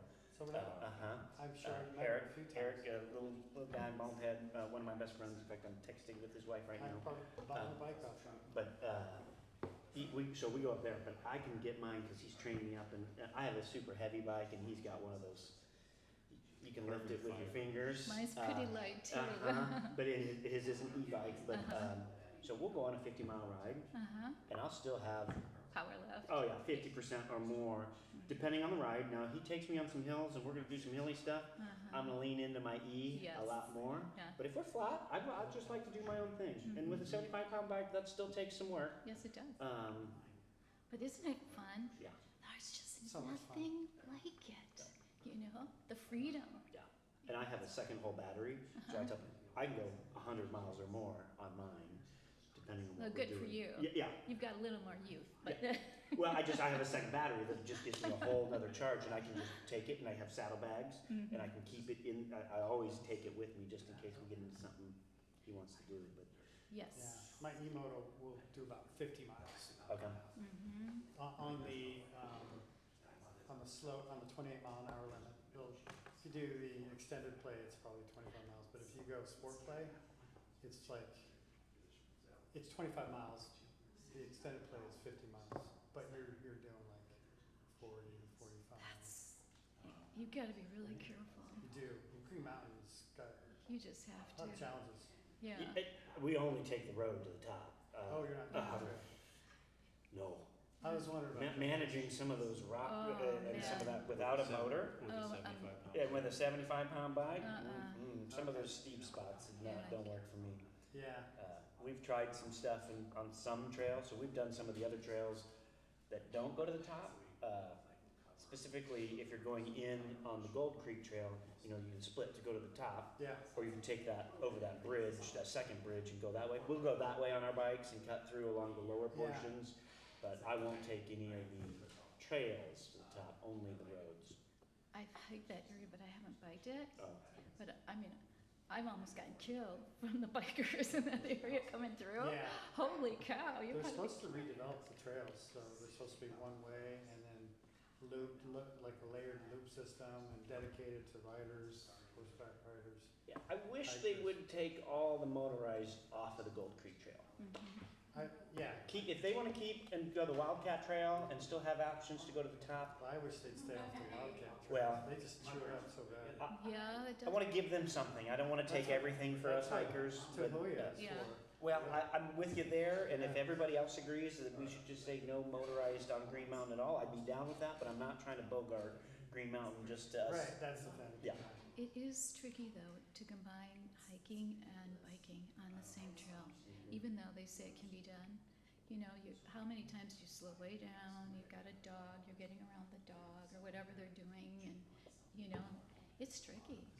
It is, yeah. And I try to leave a good impression. I will stop if there's Yes. horses, I will stop and get off my bike and, Yeah. Be There aren't a respectful. lot of those moto bikers out there doing them in the trail. No. And that's scary when you're on top of a horse too, because I've been Oh, bucked off horses. yes. Oh, that is really dangerous. Yeah. Yeah, you gotta be I, very, you can see ATVs going up that trail. Coming off of them is not fun. yeah. But aren't we lucky to have these trails and things so close by that we can do this, just get out? It's so much fun. Yeah. Tomorrow will be my third time on Green Mountain this week. Oh, really? What kind is this? So you have a bike rack on the back of your bike, your car, or what do you have? I generally do. You have I'm a not gonna truck? bike it. I'm trail run.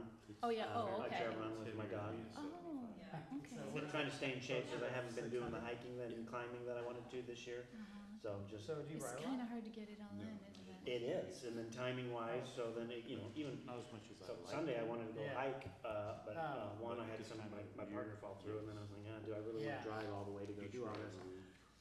No, Yeah. I had other things to do. So life just gets in the way. So I just ran over there, ran up and down, came back, and then another morning, and then I had I'm a off tomorrow. So I'm cruiser gonna go like do it that, but it tomorrow. was a Yamaha. Very cool. 650. Yeah, and so your dog just runs with you?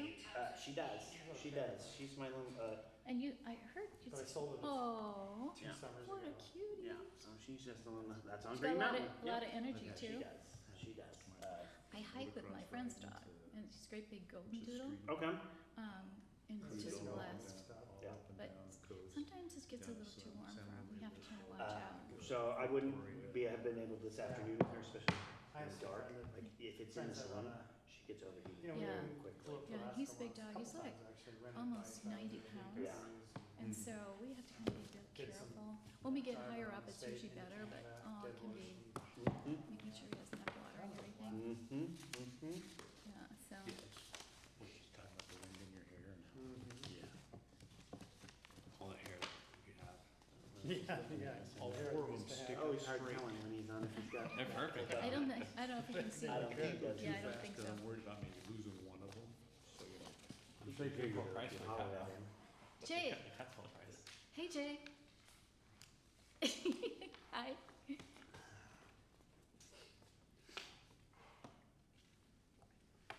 Well, we'll give it just one more minute here and we'll get started. Okay. Chicken Alaska.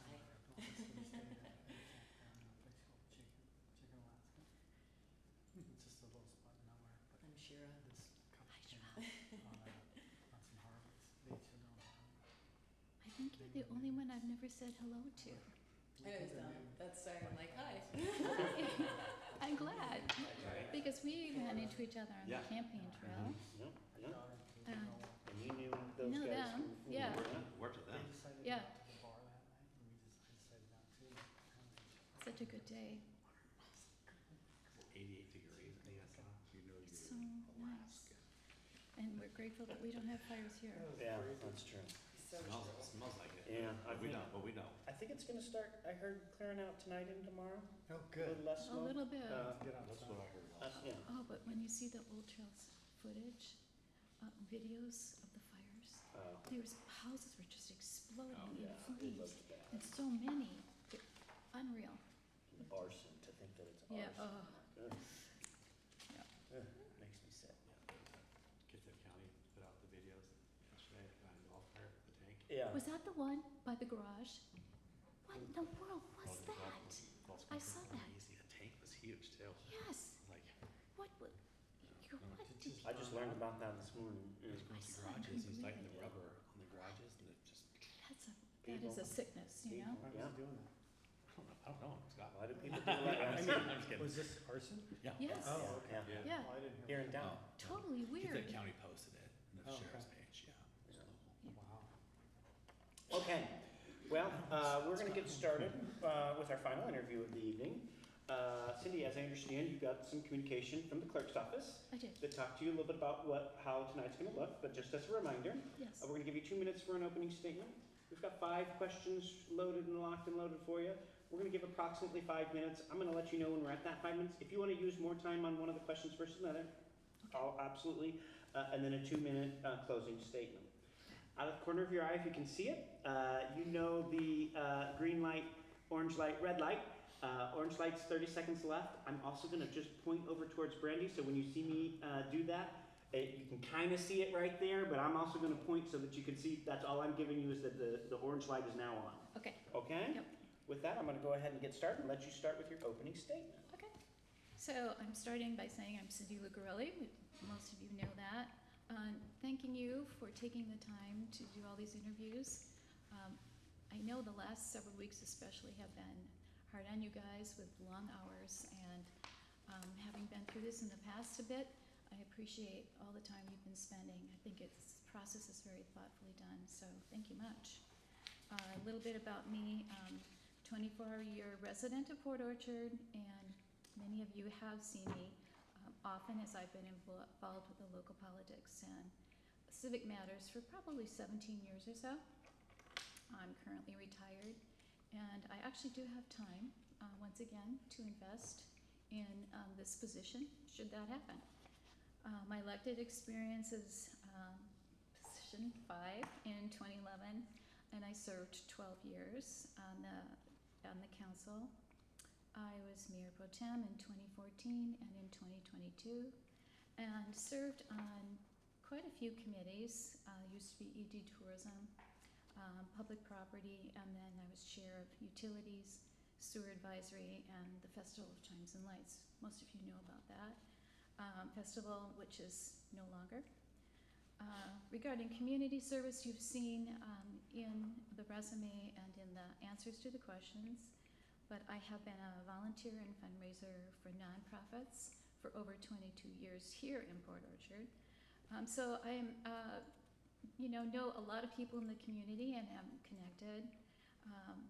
I'm past president from the Rotary Club, so I know people from the Rotary Club, and served on boards as recently as just this year with South Kitsap Helpline.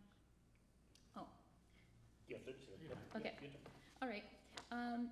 Anyway, so 29 years of business ownership, and married, have a daughter, and I'm out of time. But I love cats, hiking, biking, and dogs too. Excellent, excellent. We specified that sometimes you can use longer time. Yep. So, So I'm gonna let So you I roll can- over I any of do- that I- over into some of this as well. Okay, okay. Yeah, and let's see if there's anything else. One thing I'm rather proud of, and I think it sheds light on relating to people. I have a daughter who was born blind, and so I've been an advocate for special needs kids all my life, and she was actually gifted. Graduated from high school early, and she came out to Washington State to go to college. So, and she wasn't 18 yet, so that helped to bring me out here. But it's something that really has helped me. My mom had polio. And so, just growing up with all of that, I didn't have anything hardly to deal with. But taking care of them and having them be near and dear to me makes a difference in responding to people when they have their needs. Just saying that. Thank you. Perfect. Our first question is around understanding the role. In your view, what is the proper role of a city council member, and how would you balance representing the views of our constituents with making decisions that are in the long-term best interest of the entire Port Orchard community? Okay. Technically, the role of the city council member is setting policy, approving the city budget, passing laws to govern the city, dealing with city growth and resources and public safety. But part of the beauty of running for an office is exposure campaigning gives us to members of our community. It's in the door-to-door that we connect and learn so much about what people think of city government, us, what their problems are. And what I found is so many people did not really know what the council members did. One guy was asking me, "Are you going to vote for the racetrack?" And I went, that was a long time ago. Because that was going to matter, whether he voted for me or not, things like that. And we're educating people all the time about what the council really does and how much we can impact their lives. But it's not a lot of things that they think it is. And of course, there's the division between the city and the county, which is confusing, and state and federal. So a lot of what we do, I think, is educating people, connecting with them, educating them, trying to find out how it is that we can help them, directing them to resources for help. Back from the campaign, there were things that could be easy fixes by just connecting them with staff or what was going on here. There are other things that, complaining about downtown is a big explanation. And there are other things that were just dreams. And so, as far as long-term interests, a lot of my opinions had to be challenged because I'm I love the green space, I love elbow room, but when it comes to growth, I had to deal with the reality that a lot of the growth was going to be very dense, and that's not my cup of tea. And in fact, I feel sort of strangled in some of the neighborhoods. But the fact that we have more housing as a result of it is something that we have to deal with, and especially into the future, there's just going to be more density. Nick Mon really was talking about that at one time, and I really appreciated what he had to say because it's a different view than what I had. I grew up with just so much space and freedom, and it really is important just to be mindful of providing housing for all walks of life, and we have to be really careful of that. And so the plans that we have are very important to so many people, and I'm just saying, when the council worked back and forth to come to consensus on some of these things, it was just a real effort of what we thought we liked or would be comfortable with, and then the final product, and that really was taking into consideration the future. You know, when Nick was talking about the different kind of design standards, oh, I'm gonna run over on this, and how we just have to be thinking about getting more people in certain areas, denser housing, but opening up other areas to kind of compensate for that. Really changed my thinking, especially with considering children, you know, that was something. Another thing I had a issue about were roundabouts, something that we were told would be the only solutions for a lot of our transportation problems. Well, back in the day again, when we were talking about roundabouts for Tremont, the corridor, the first designs were rather small and compact, and you know, I really protested that, just like, no, what are you thinking?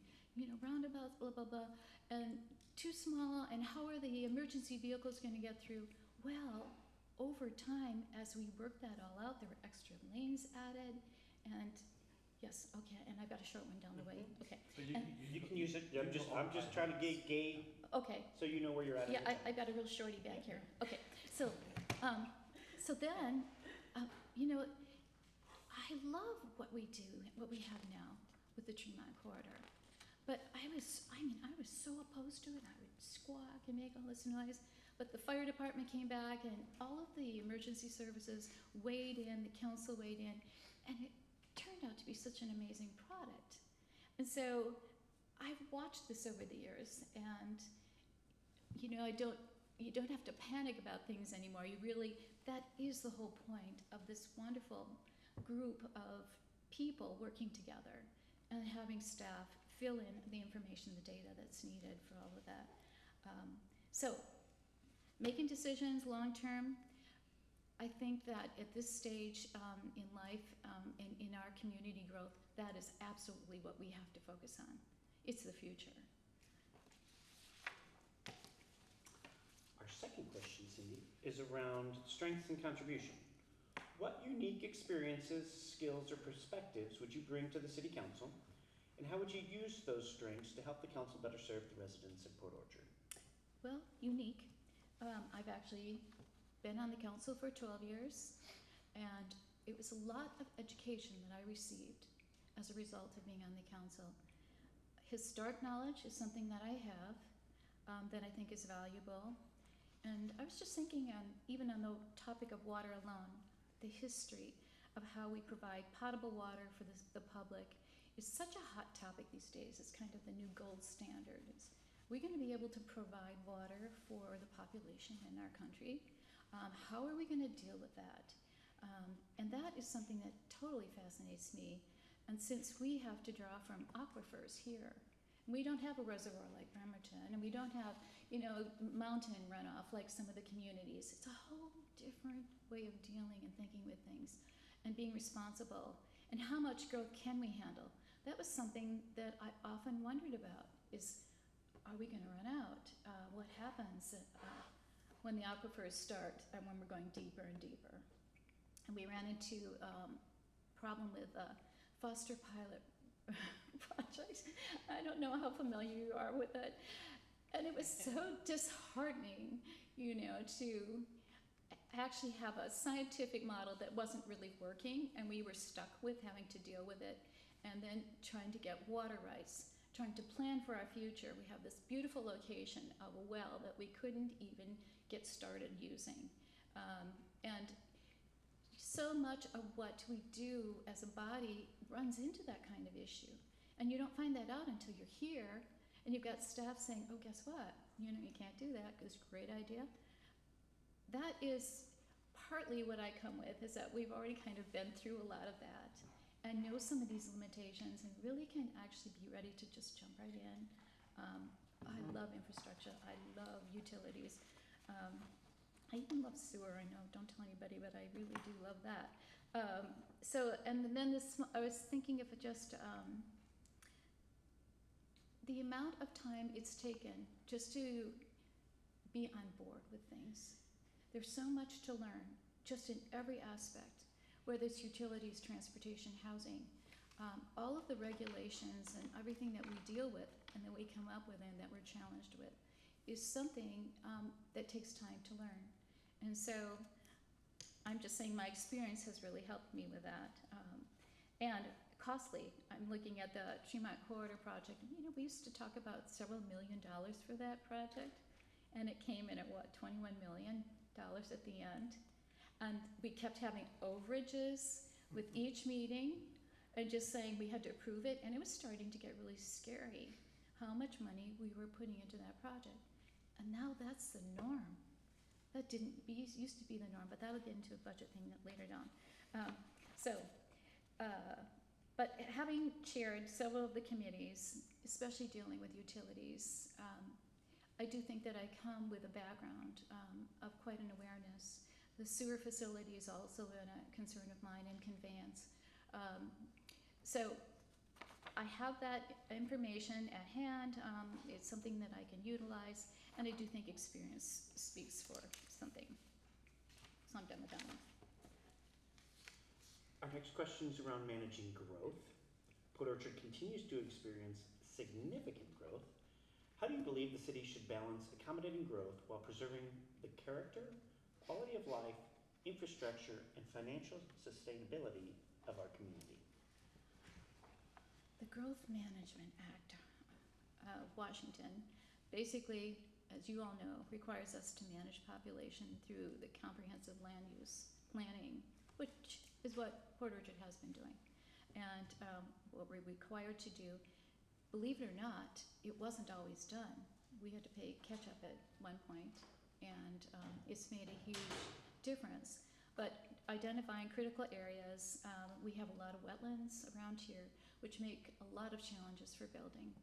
And trying to balance the regulations and not to have development be so cumbersome that it turns into an expensive endeavor, so expensive that the average population can't afford it.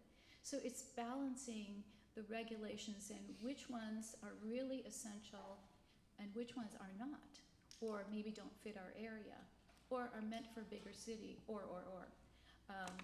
But I'm seeing the density in McCormick Woods, and it blows my mind that we could have had such growth in so little time. And my big concern is actually the infrastructure, the transportation routes. How do we manage that much traffic in these areas? We do have plans, and we're all working on them, you know, to build out transportation corridors, but it isn't keeping up at the rate of growth. So that's a lot of work and a lot that has to be dealt with. I do think the roundabouts that are being worked on now will make a huge difference for getting a lot of that traffic moving, but you know, the Bethel corridor is going to be still a long ways off before we can really utilize the corridor the way that we need to. Meanwhile, traffic backs up and you can see it. Oh, I mean, how far down the highway can you go sometimes? It's more than 5 minutes. Okay. But you know, that's a lot of what we deal with. And that awareness, we're the ones in the traffic too. This is affecting our daily lives. You know, you see people there, they've got to pick up their kids and they're stuck, and it's stressful. So quality of life probably has changed a bit here by adding on this additional density, depending what time of day you have to move around in this place.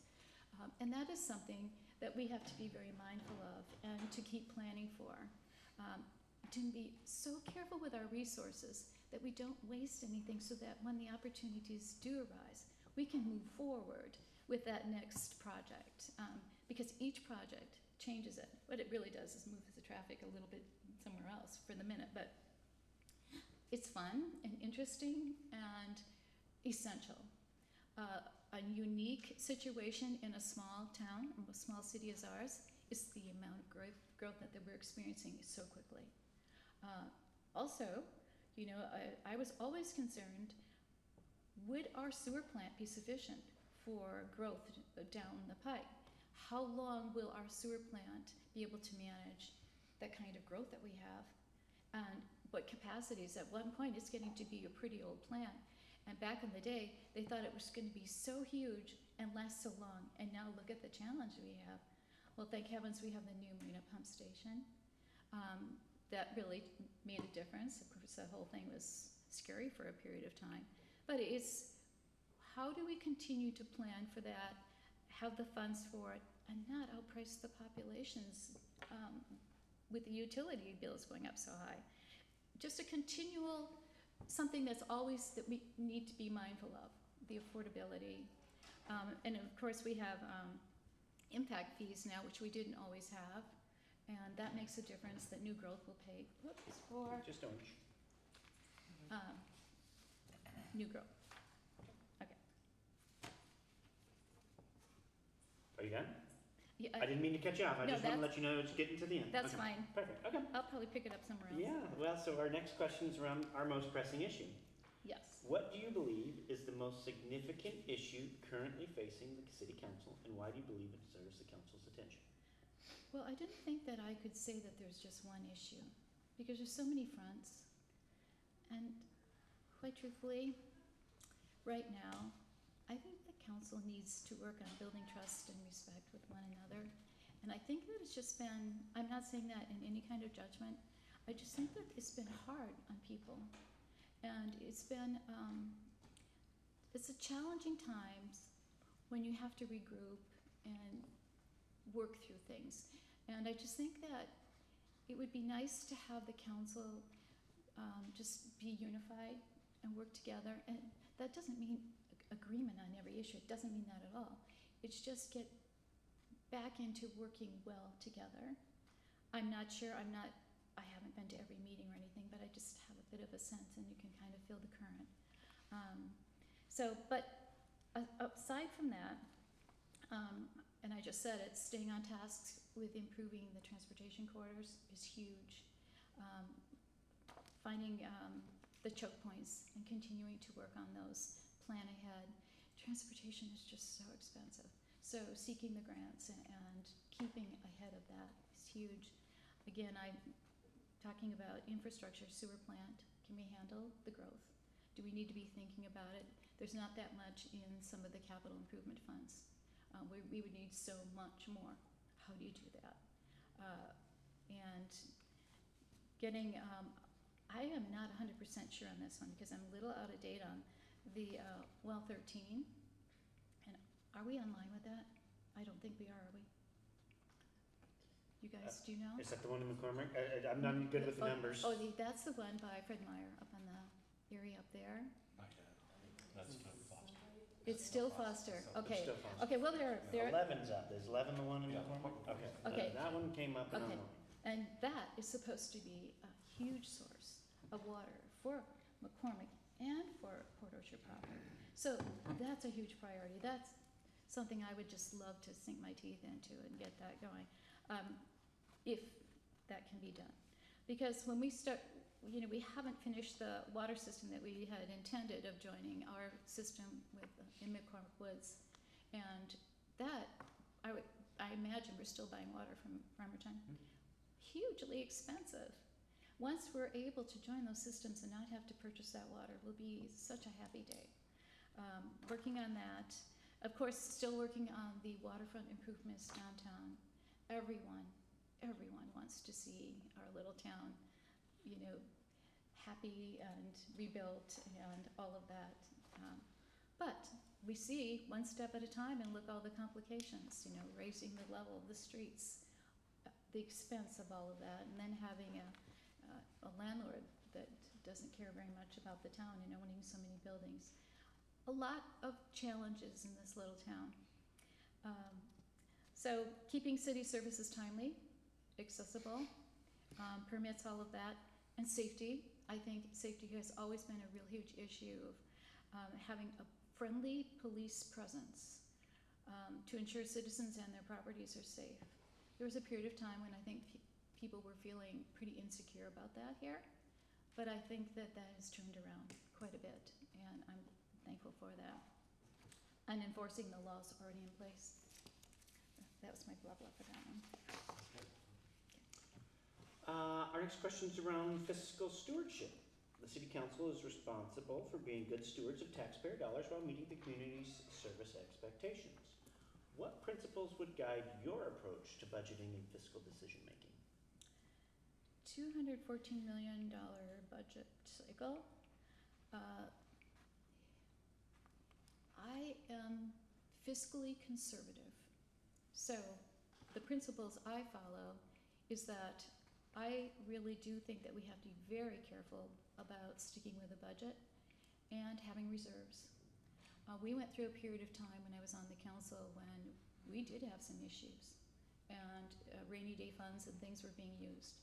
And thank heavens, we had people who planned ahead and the city was wisely managed and we made it. But I think we're on the edge at the moment. You know, we just don't know. There's so much uncertainty of people being able to afford just everyday life and kind of push to their limits. So if anything should happen further, I mean, look at gas and groceries and everything else. Families are really struggling. And given that nearly 10% of Port Orchard's citizens are below the poverty line, I think we have to always keep that in mind. So it really calls for such careful management of funds, not going out too much on a limb, and really making sure that whatever we invest in is essential, is making a difference, and trying to be very careful with every single resource, going after grants, being careful not to go past deadlines, different things like that, just being on top of the finances. They say the average household income in this area is $90,000, but it takes $72,000 to $102,000 for a family of four, just for usual expenses. So there's not a lot of wiggle room there, and people, I think, are spending a great deal on housing. We know, I mean, some of these mortgages are so scary that if anything goes wrong with job loss, sickness, health issues of any sort, that puts our population at risk, and we might not have as healthy a community. We've been through these cycles before.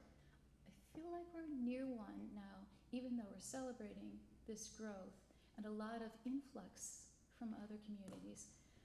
But I think we have to be very careful. And so my approach is, again, being very careful to follow the budget, and to allow for reserves so that we always have something to work from. Okay? Yep. Thank you.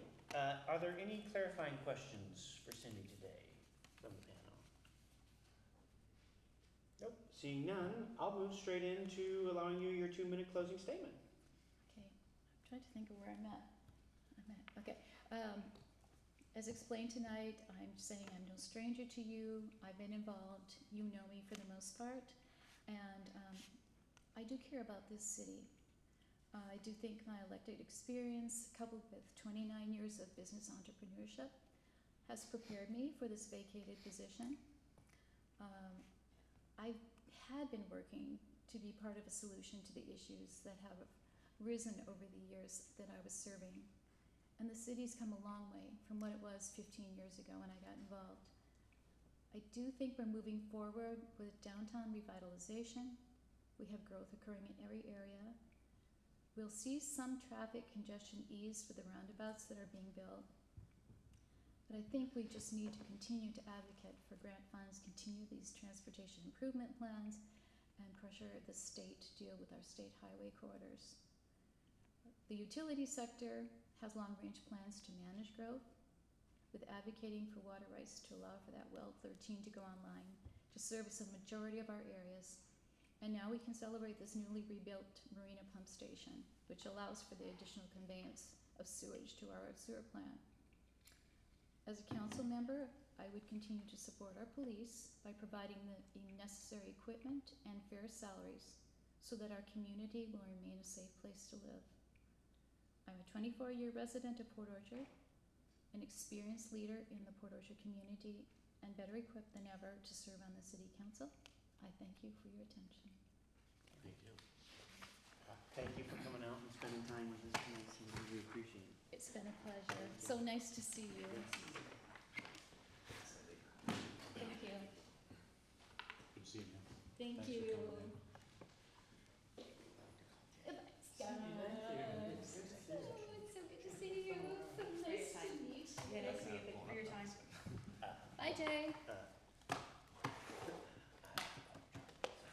Oh, yeah, thank you again, Tim. Yes, ma'am. I have something I have to say before we go break into the executive session. Okay, so does Ms. Archer before we go into that too.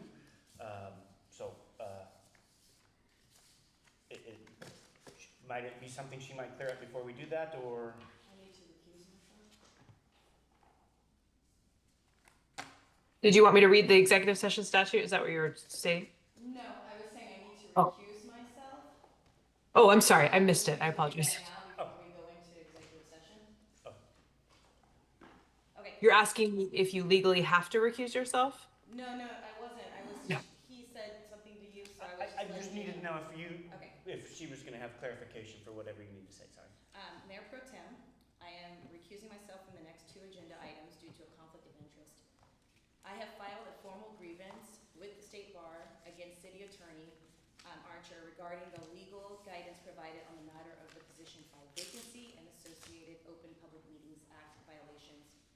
To protect the integrity of this proceeding and reserve my legal rights, I will not discuss, deliberate, or vote on appointing a candidate to the Position 5 vacancy.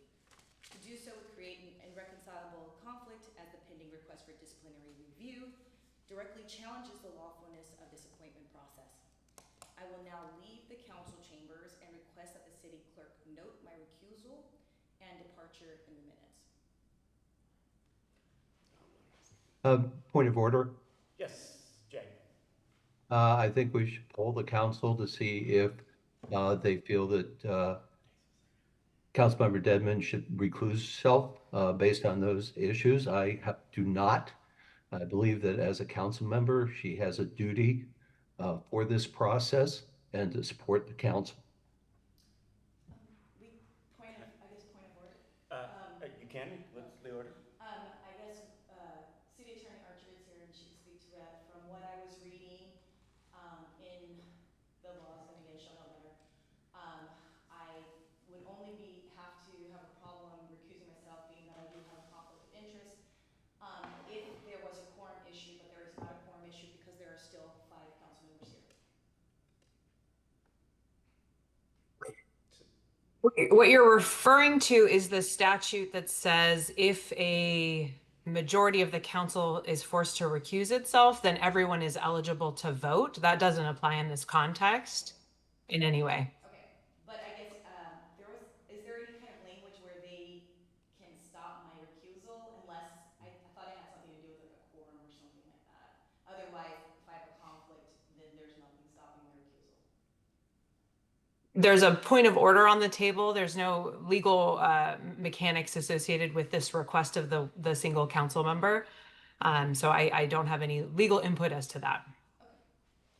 And so I need to rule on that point of order, but I need some insight, Charlie. I don't know that, I know Jay's asking for her to participate, but I don't know that I have any answer other than I'm looking for my parliamentarian to give me some guidance here.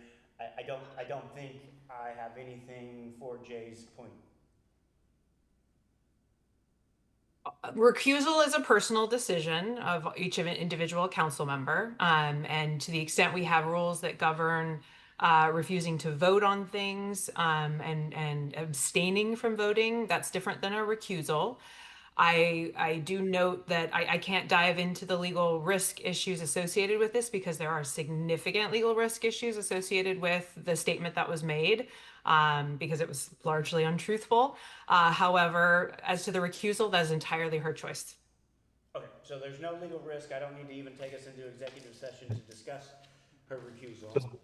have a I que- cannot, yeah, I cannot be in an executive session with the councilwoman because she's an adverse party to the city at this point. So unfortunately, I can't give you that legal advice in an exec session. She's adverse to the city. So do we have worry that she can continue to serve on council if you're employed as our city attorney? That's a question for another evening. Okay, Yeah. perfect. Would Councilmember Dedman stay for a second? I have a second question, point of order, Okay, go. What's your point of order? before she leaves. She has not left. She's in the room with us. Thank you. So my question is then, is your intent to recluse yourself from the voting if we choose to vote on a councilmember tonight, since you will not be part of the executive session? Items that have to do specifically with the vacancy and filling the vacancy, that's what I've recused myself on. And then the only thing left after that would be adjournment, so that's why I was, and then that's why I was just gonna go ahead and leave, because when you're voting, I'm not supposed to even be in chambers, so.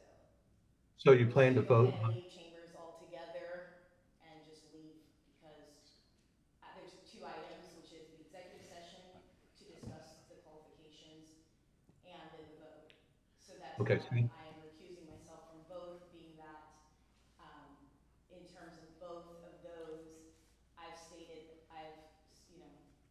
there's a conflict. thank you. Okay, Councilmember Warden. Yeah. Ms. Archer said it's a personal choice. I know I recuse myself. I'm not gonna not recuse myself because we vote not to.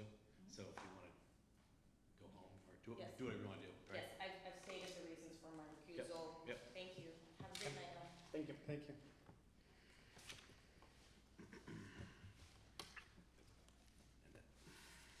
At this point, Ms. Archer, would you read what we need to read? Yeah, absolutely. The council will enter into an executive session pursuant to RCW 423110, subpart 1, subpart H, to evaluate the qualifications of a candidate for appointment to elective office. The time will be 15 minutes, 20 minutes? What's the council's preference? 20. I'd start with. Let's 20? start with- I'd like to start with 15 and I'll go from there. Okay. Okay. 15 minutes. It is 7:35. We will be back here at 7:50. Are we bringing Jay in? via We are cell bringing phone? Jay, we're bringing everybody. Thank you. You guys are gonna call. Yes, we've got things handled in there. No, we can't. No, we can't, because we can't be in the room. Thank you, though, Fred. Thanks, Fred.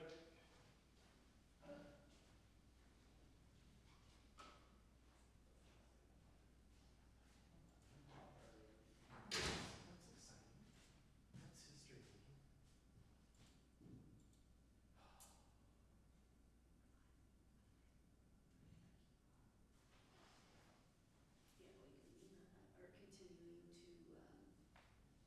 no longer pause and mute. Did you guys supposed to do something? Move the tables? Oh, yeah, sorry. Right up there, so I guess we could just put it up over. Hi, Fred. How's it going? Good, good. Oh, they got all their stuff there. Should we just put it? I forgot to ask. I wanted to confirm with John that that was okay, but I'm sure it is. Not moving the tables? Yeah, we were instructed that while they were in there to move it because they're gonna come on and actually take action, but. I know, I just don't feel comfortable moving their stuff though. Do you wanna wait till we come out of the 15 break? Yeah, maybe take a break if they wanted to while we jump inside, or they can grab their stuff and go on the dais. I think I'd feel more comfortable that way than anything about having their stuff on there. Who's your new house city clerk? Was she here the other night? Yes, yep, that's my, she's our communication specialist.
have to allow Jay back on? Oh, not unless he, no, no. He's still on, he just can't He see. should still be on. Oh, okay. So, same link, everything.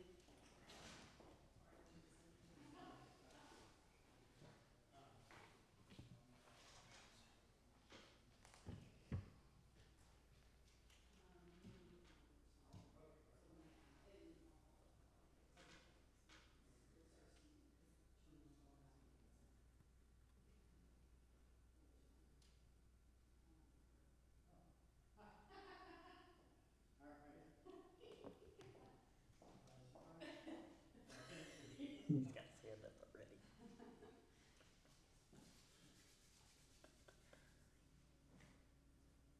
I'm freezing, so, sorry. I think this room goes like this all the time. Yeah. I almost brought sleeves again tonight, but I thought, it's still gonna be 80 when we're done. I shouldn't need sleeves, but then I said, but what about inside? Yeah, I don't know either. Alright, got 2 minutes.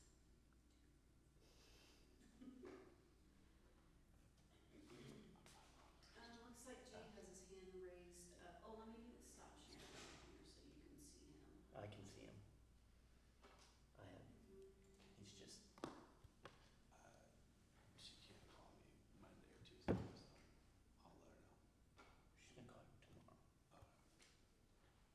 Or you can call her right after this. Did she say that? I'm saying you can. Be advised. Mm-mm.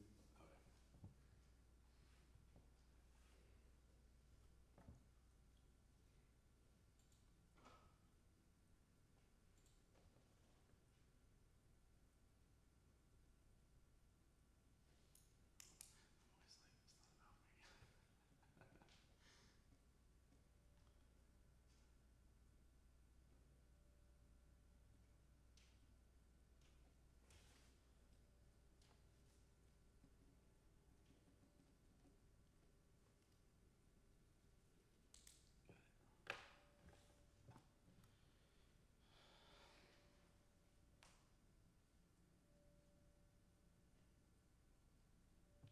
I don't think I've ever been in the building when it's gone off. Or it's been quiet enough. It's just been quiet. Yeah, I mean, you just, for but- sure have been in the building. I mean, That's what I'm saying, that, or that I've actually Yeah, heard, it's quiet enough. I believe last night we were in the, getting in our vehicles and then went off. when it went off last night. Yeah, I remember that, yeah. Yeah, even I don't know if I'm just not in, what do you call it? I tuned it out? I tuned it out? Yeah, because I don't hear them in my office anymore. And I Do you used hear to. the shipyard in the morning? That's If what, I'm walking into City Hall at the right time, yes. Yeah. But not, if I'm in the building, no. people, I think, same thing, right? They probably tune that out too. All right. Recording starts now. Mr. Rosenpappy has. Thank you. Welcome back from executive session. Looks like, Councilmember Rosenpappy. Thank you, Mayor Pro Tem. I would like to put forth the candidate for the open council member seat. I'd like to put forward the name of Tiffany Mitchell. I'll second for sake of discussion. So we have a motion on the table to appoint Tiffany Mitchell to our open seat 5 on Port Orchard. Is there any discussion? Jay, you made the motion, you get to lead us off. Thank you. Basically, I was looking during this process for somebody to build consensus and have a firm grasp of legislative experience. I think Tiffany showed this through her, basically what she showed during both the interview process, her resume, and what we've seen of her outside in the community.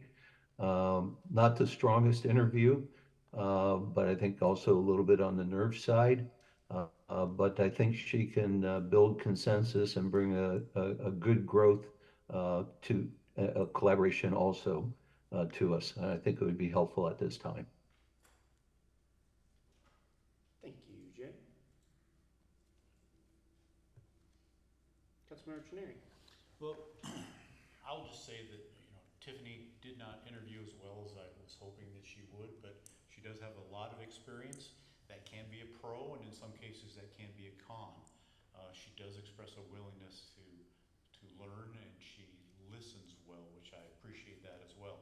My only real concern with appointing Tiffany Mitchell is that would be a fourth member of our council who lives in the McCormick Woods area, and I think that's a disproportionate number of council members living in one area on the west side of the Highway 16, and it changes the dynamics of the representation a little bit. I understand for some of you that may not be a point of contention. For me, it is. I'd rather see someone that lived on the east side, maybe a downtown resident, or someone on the east side of Highway 16 to even out the voting in that respect. Councilmember Warden. Yeah, I'll say, I understand those concerns. We've had them. We all live in the city. Everyone's email works the same. Everyone's phone call works the same. Everyone's approachable the same regardless of where you live.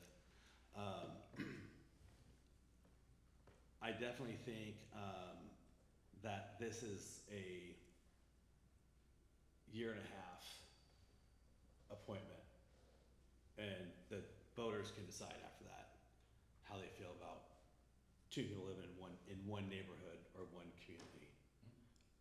I don't think that for a 1.5 years that makes a big difference, but I want you to know I do hear that. I do hear the concern.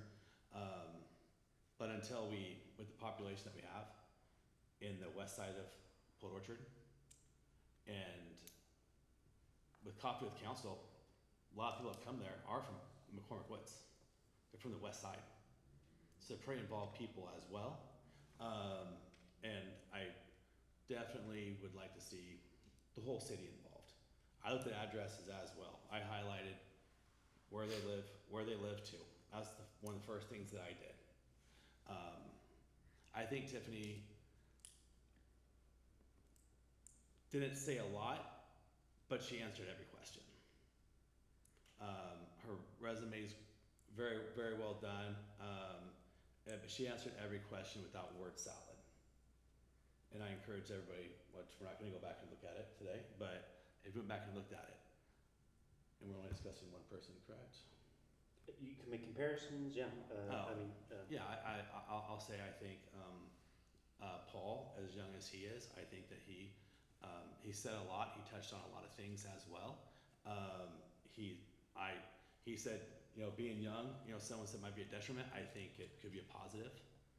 Being young like he is, I think it encourages more people in our area at a younger age to start getting involved and engaged in local politics. He has a lot of strengths. He's on Planning Commission, and so is Tiffany. She's on Planning Commission, Planning Commission as well. That's a big positive to me, is going through the Planning Commission part, and then just like you did as well.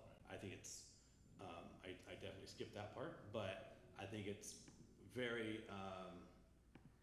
helps you understand the growth of Port Orchard specifically in what they're dealing with and the issues they're dealing with.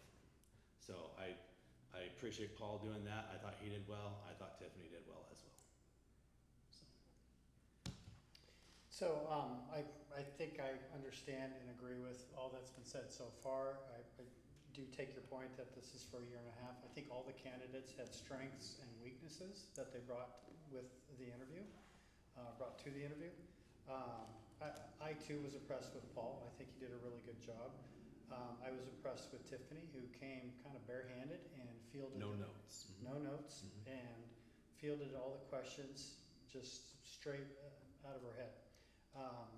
And so she was rather succinct, but I think, and she also talked very well about her answers. She spoke very well. And so I appreciate that. I note that her former political experience was as a state legislator for Oregon. I'm hoping that that can bring some value to a city of our size. And I expect that we might learn something or two from Tiffany. And so that's how I'm leaning. Okay. You want a second bite, or you want me to give my 2 cents before you go to second bite? Okay.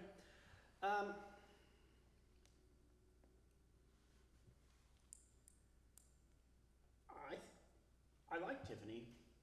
I like a lot of the people that we have talked with, and I would say I was trying to approach this with taking out personal relationships, but I bring that into every decision that I make here on council, so I don't know that I can completely discredit that either. I will say I tried to be objective as best as possible in thinking through all 8 candidates. I will say Tiffany definitely rose to the top for me. I don't know if I have a full-on rank of per se, but there's definitely a set of candidates that I would like to see move forward and come out of this, and Tiffany's in that mix. I think she looked really great on paper and had a good interview.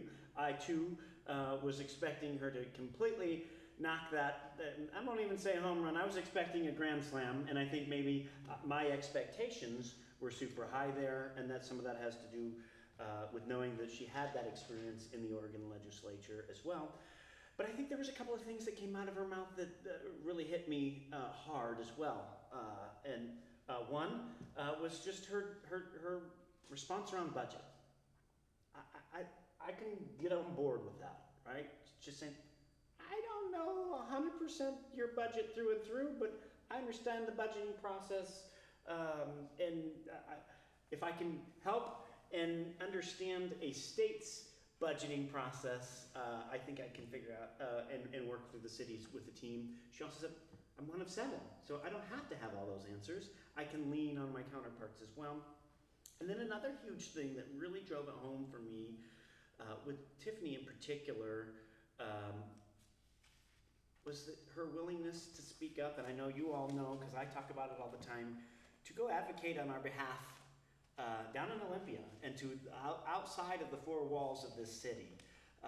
And I think that is a skill set that we could shore up on this council. I think it is something that I absolutely believe when she says she's going to march the steps of the Capitol on behalf of the citizens of Port Orchard. I believe her through and through when she says that. I think a candidate like Paul, technically, I think interviewed very, very well. And it's hard for me to say that it's absolutely, better than Tiffany did, but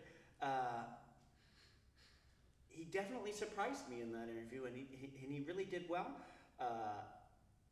in the things that he said. But I think I really did like Tiffany, and I think I can move forward on a multitude Mayor, of candidates. and I'd like to call for the question. I like talking through Tiffany. We're gonna get second bites at the apple. I had Mark had his hand up, and then Jay had his. So, Mark. Well, I'm kind of stepping into a different apple. I just want to recognize and thank all of the interviews for coming in. They all did very well. Yeah. It made it for a hard decision, and by all means, I was expressing a concern I had with Tiffany rolling out, but her willingness to learn. You brought up a good point. To learn about the budget. To me, that's important. With someone with that kind of experience, sometimes they know it all, and we didn't see that out of her. We didn't hear that out of her. So I'm more than comfortable with moving ahead with that decision, if that's the decision of the council. Councilmember Rosepelli. I'd like to call for the question, Mayor Pro Tem. Okay. I think, no, that's it. You got one more? Go ahead. I think I have to call for the question once it's been raised, or does he need a second? No, it requires a second. It's not debatable. No. Unless there's a second. Yeah, it requires a second to Does move require- forward. okay. No, we're not quite done. So I'm hearing we're not quite done, Councilmember Rosa Pepe, so I am gonna allow a little more deliberation. Would you like to deliberate? Yeah, I would like to have just one last point about it is, I think maybe because of youthful enthusiasm, I think Paul needed to read the room a little bit better. And this is not about Paul. It's really a discussion about, we have a motion on the floor about Tiffany's possible candidacy coming in as council member. And I'm gonna say this not in rebuttal, but I think, you know, we're one city and where people live is not as strict as we think it is. I go, you know, where I live, you know, I did a lot of walking and quite frankly, I have a lot more people ask me in west of 16 what's happening with historic Port Orchard and all the projects going on than I do when I'm downtown, people asking me what's happening west of 16. I think that we are engaged as a total city, and I think we need to continue to keep the focus on that, not only with projects, but not try to put people in boxes. Thank you. Thanks. Councilmember Wharton. Yeah, I just think it's important to recognize, kind of like Trineri said, you know, it's important to recognize everybody that came out here. It's not easy. I mean, coming here and answering questions about, you know, basically tell us how government's run and all aspects of it, a little different than putting a sign in the ground. That's tough. And so I want to thank everybody that did come out, and I definitely encourage people that when election time comes, I'd love to see the same people out there running for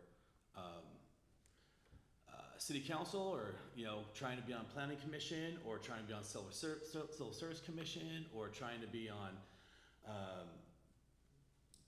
KRC, trying to be on all the different things that's out there, you know, and getting involved. It takes a lot to put your name out there. It takes a lot to sit in the chair and answer those questions. So I just want to thank everybody that did come out today and on Tuesday as well. So. Councilmember Dino. I don't think I could thank the candidates better than Eric just did, but I wanted to go over a couple comments that were made during the interview. And for people that were listening, I apologize. But when it came to the question about understanding the role, she really emphasized that it was important that she be a conduit to the people, to the city, from the people to the city. And I think people are really wanting that, really wanting that. With respect to the question about strengths and contributions, there's many things she said, but she said that she understands growth and what stimulates cities, and she understands what the unfunded mandates do to jurisdictions everywhere. And I think that was important. And she also said, like you mentioned earlier, that she knows how to talk to legislators. And I agree with you. We all could do better at that. I think you're probably pretty good at it. I know I'm not very good at it. With respect to managing growth, she said we need to also take a look at how we benchmark ourselves against other cities. And I don't know that we do that enough. That's a quote. Yeah. And I think that maybe we should be looking at a little bit more broadly. How are others doing this? With respect to the question about the most pressing issue, you know, she talked about growth, of course, and I think everybody agree that if that's not the issue, it's certainly one of the top two. But she also said, you know, we can't forget that the tribes have a role in what we do. And we are seeing, as I think most people know, that there's an interest by the tribes to invest themselves in the city. And we need to make sure we have a strong relationship with what that development could look like.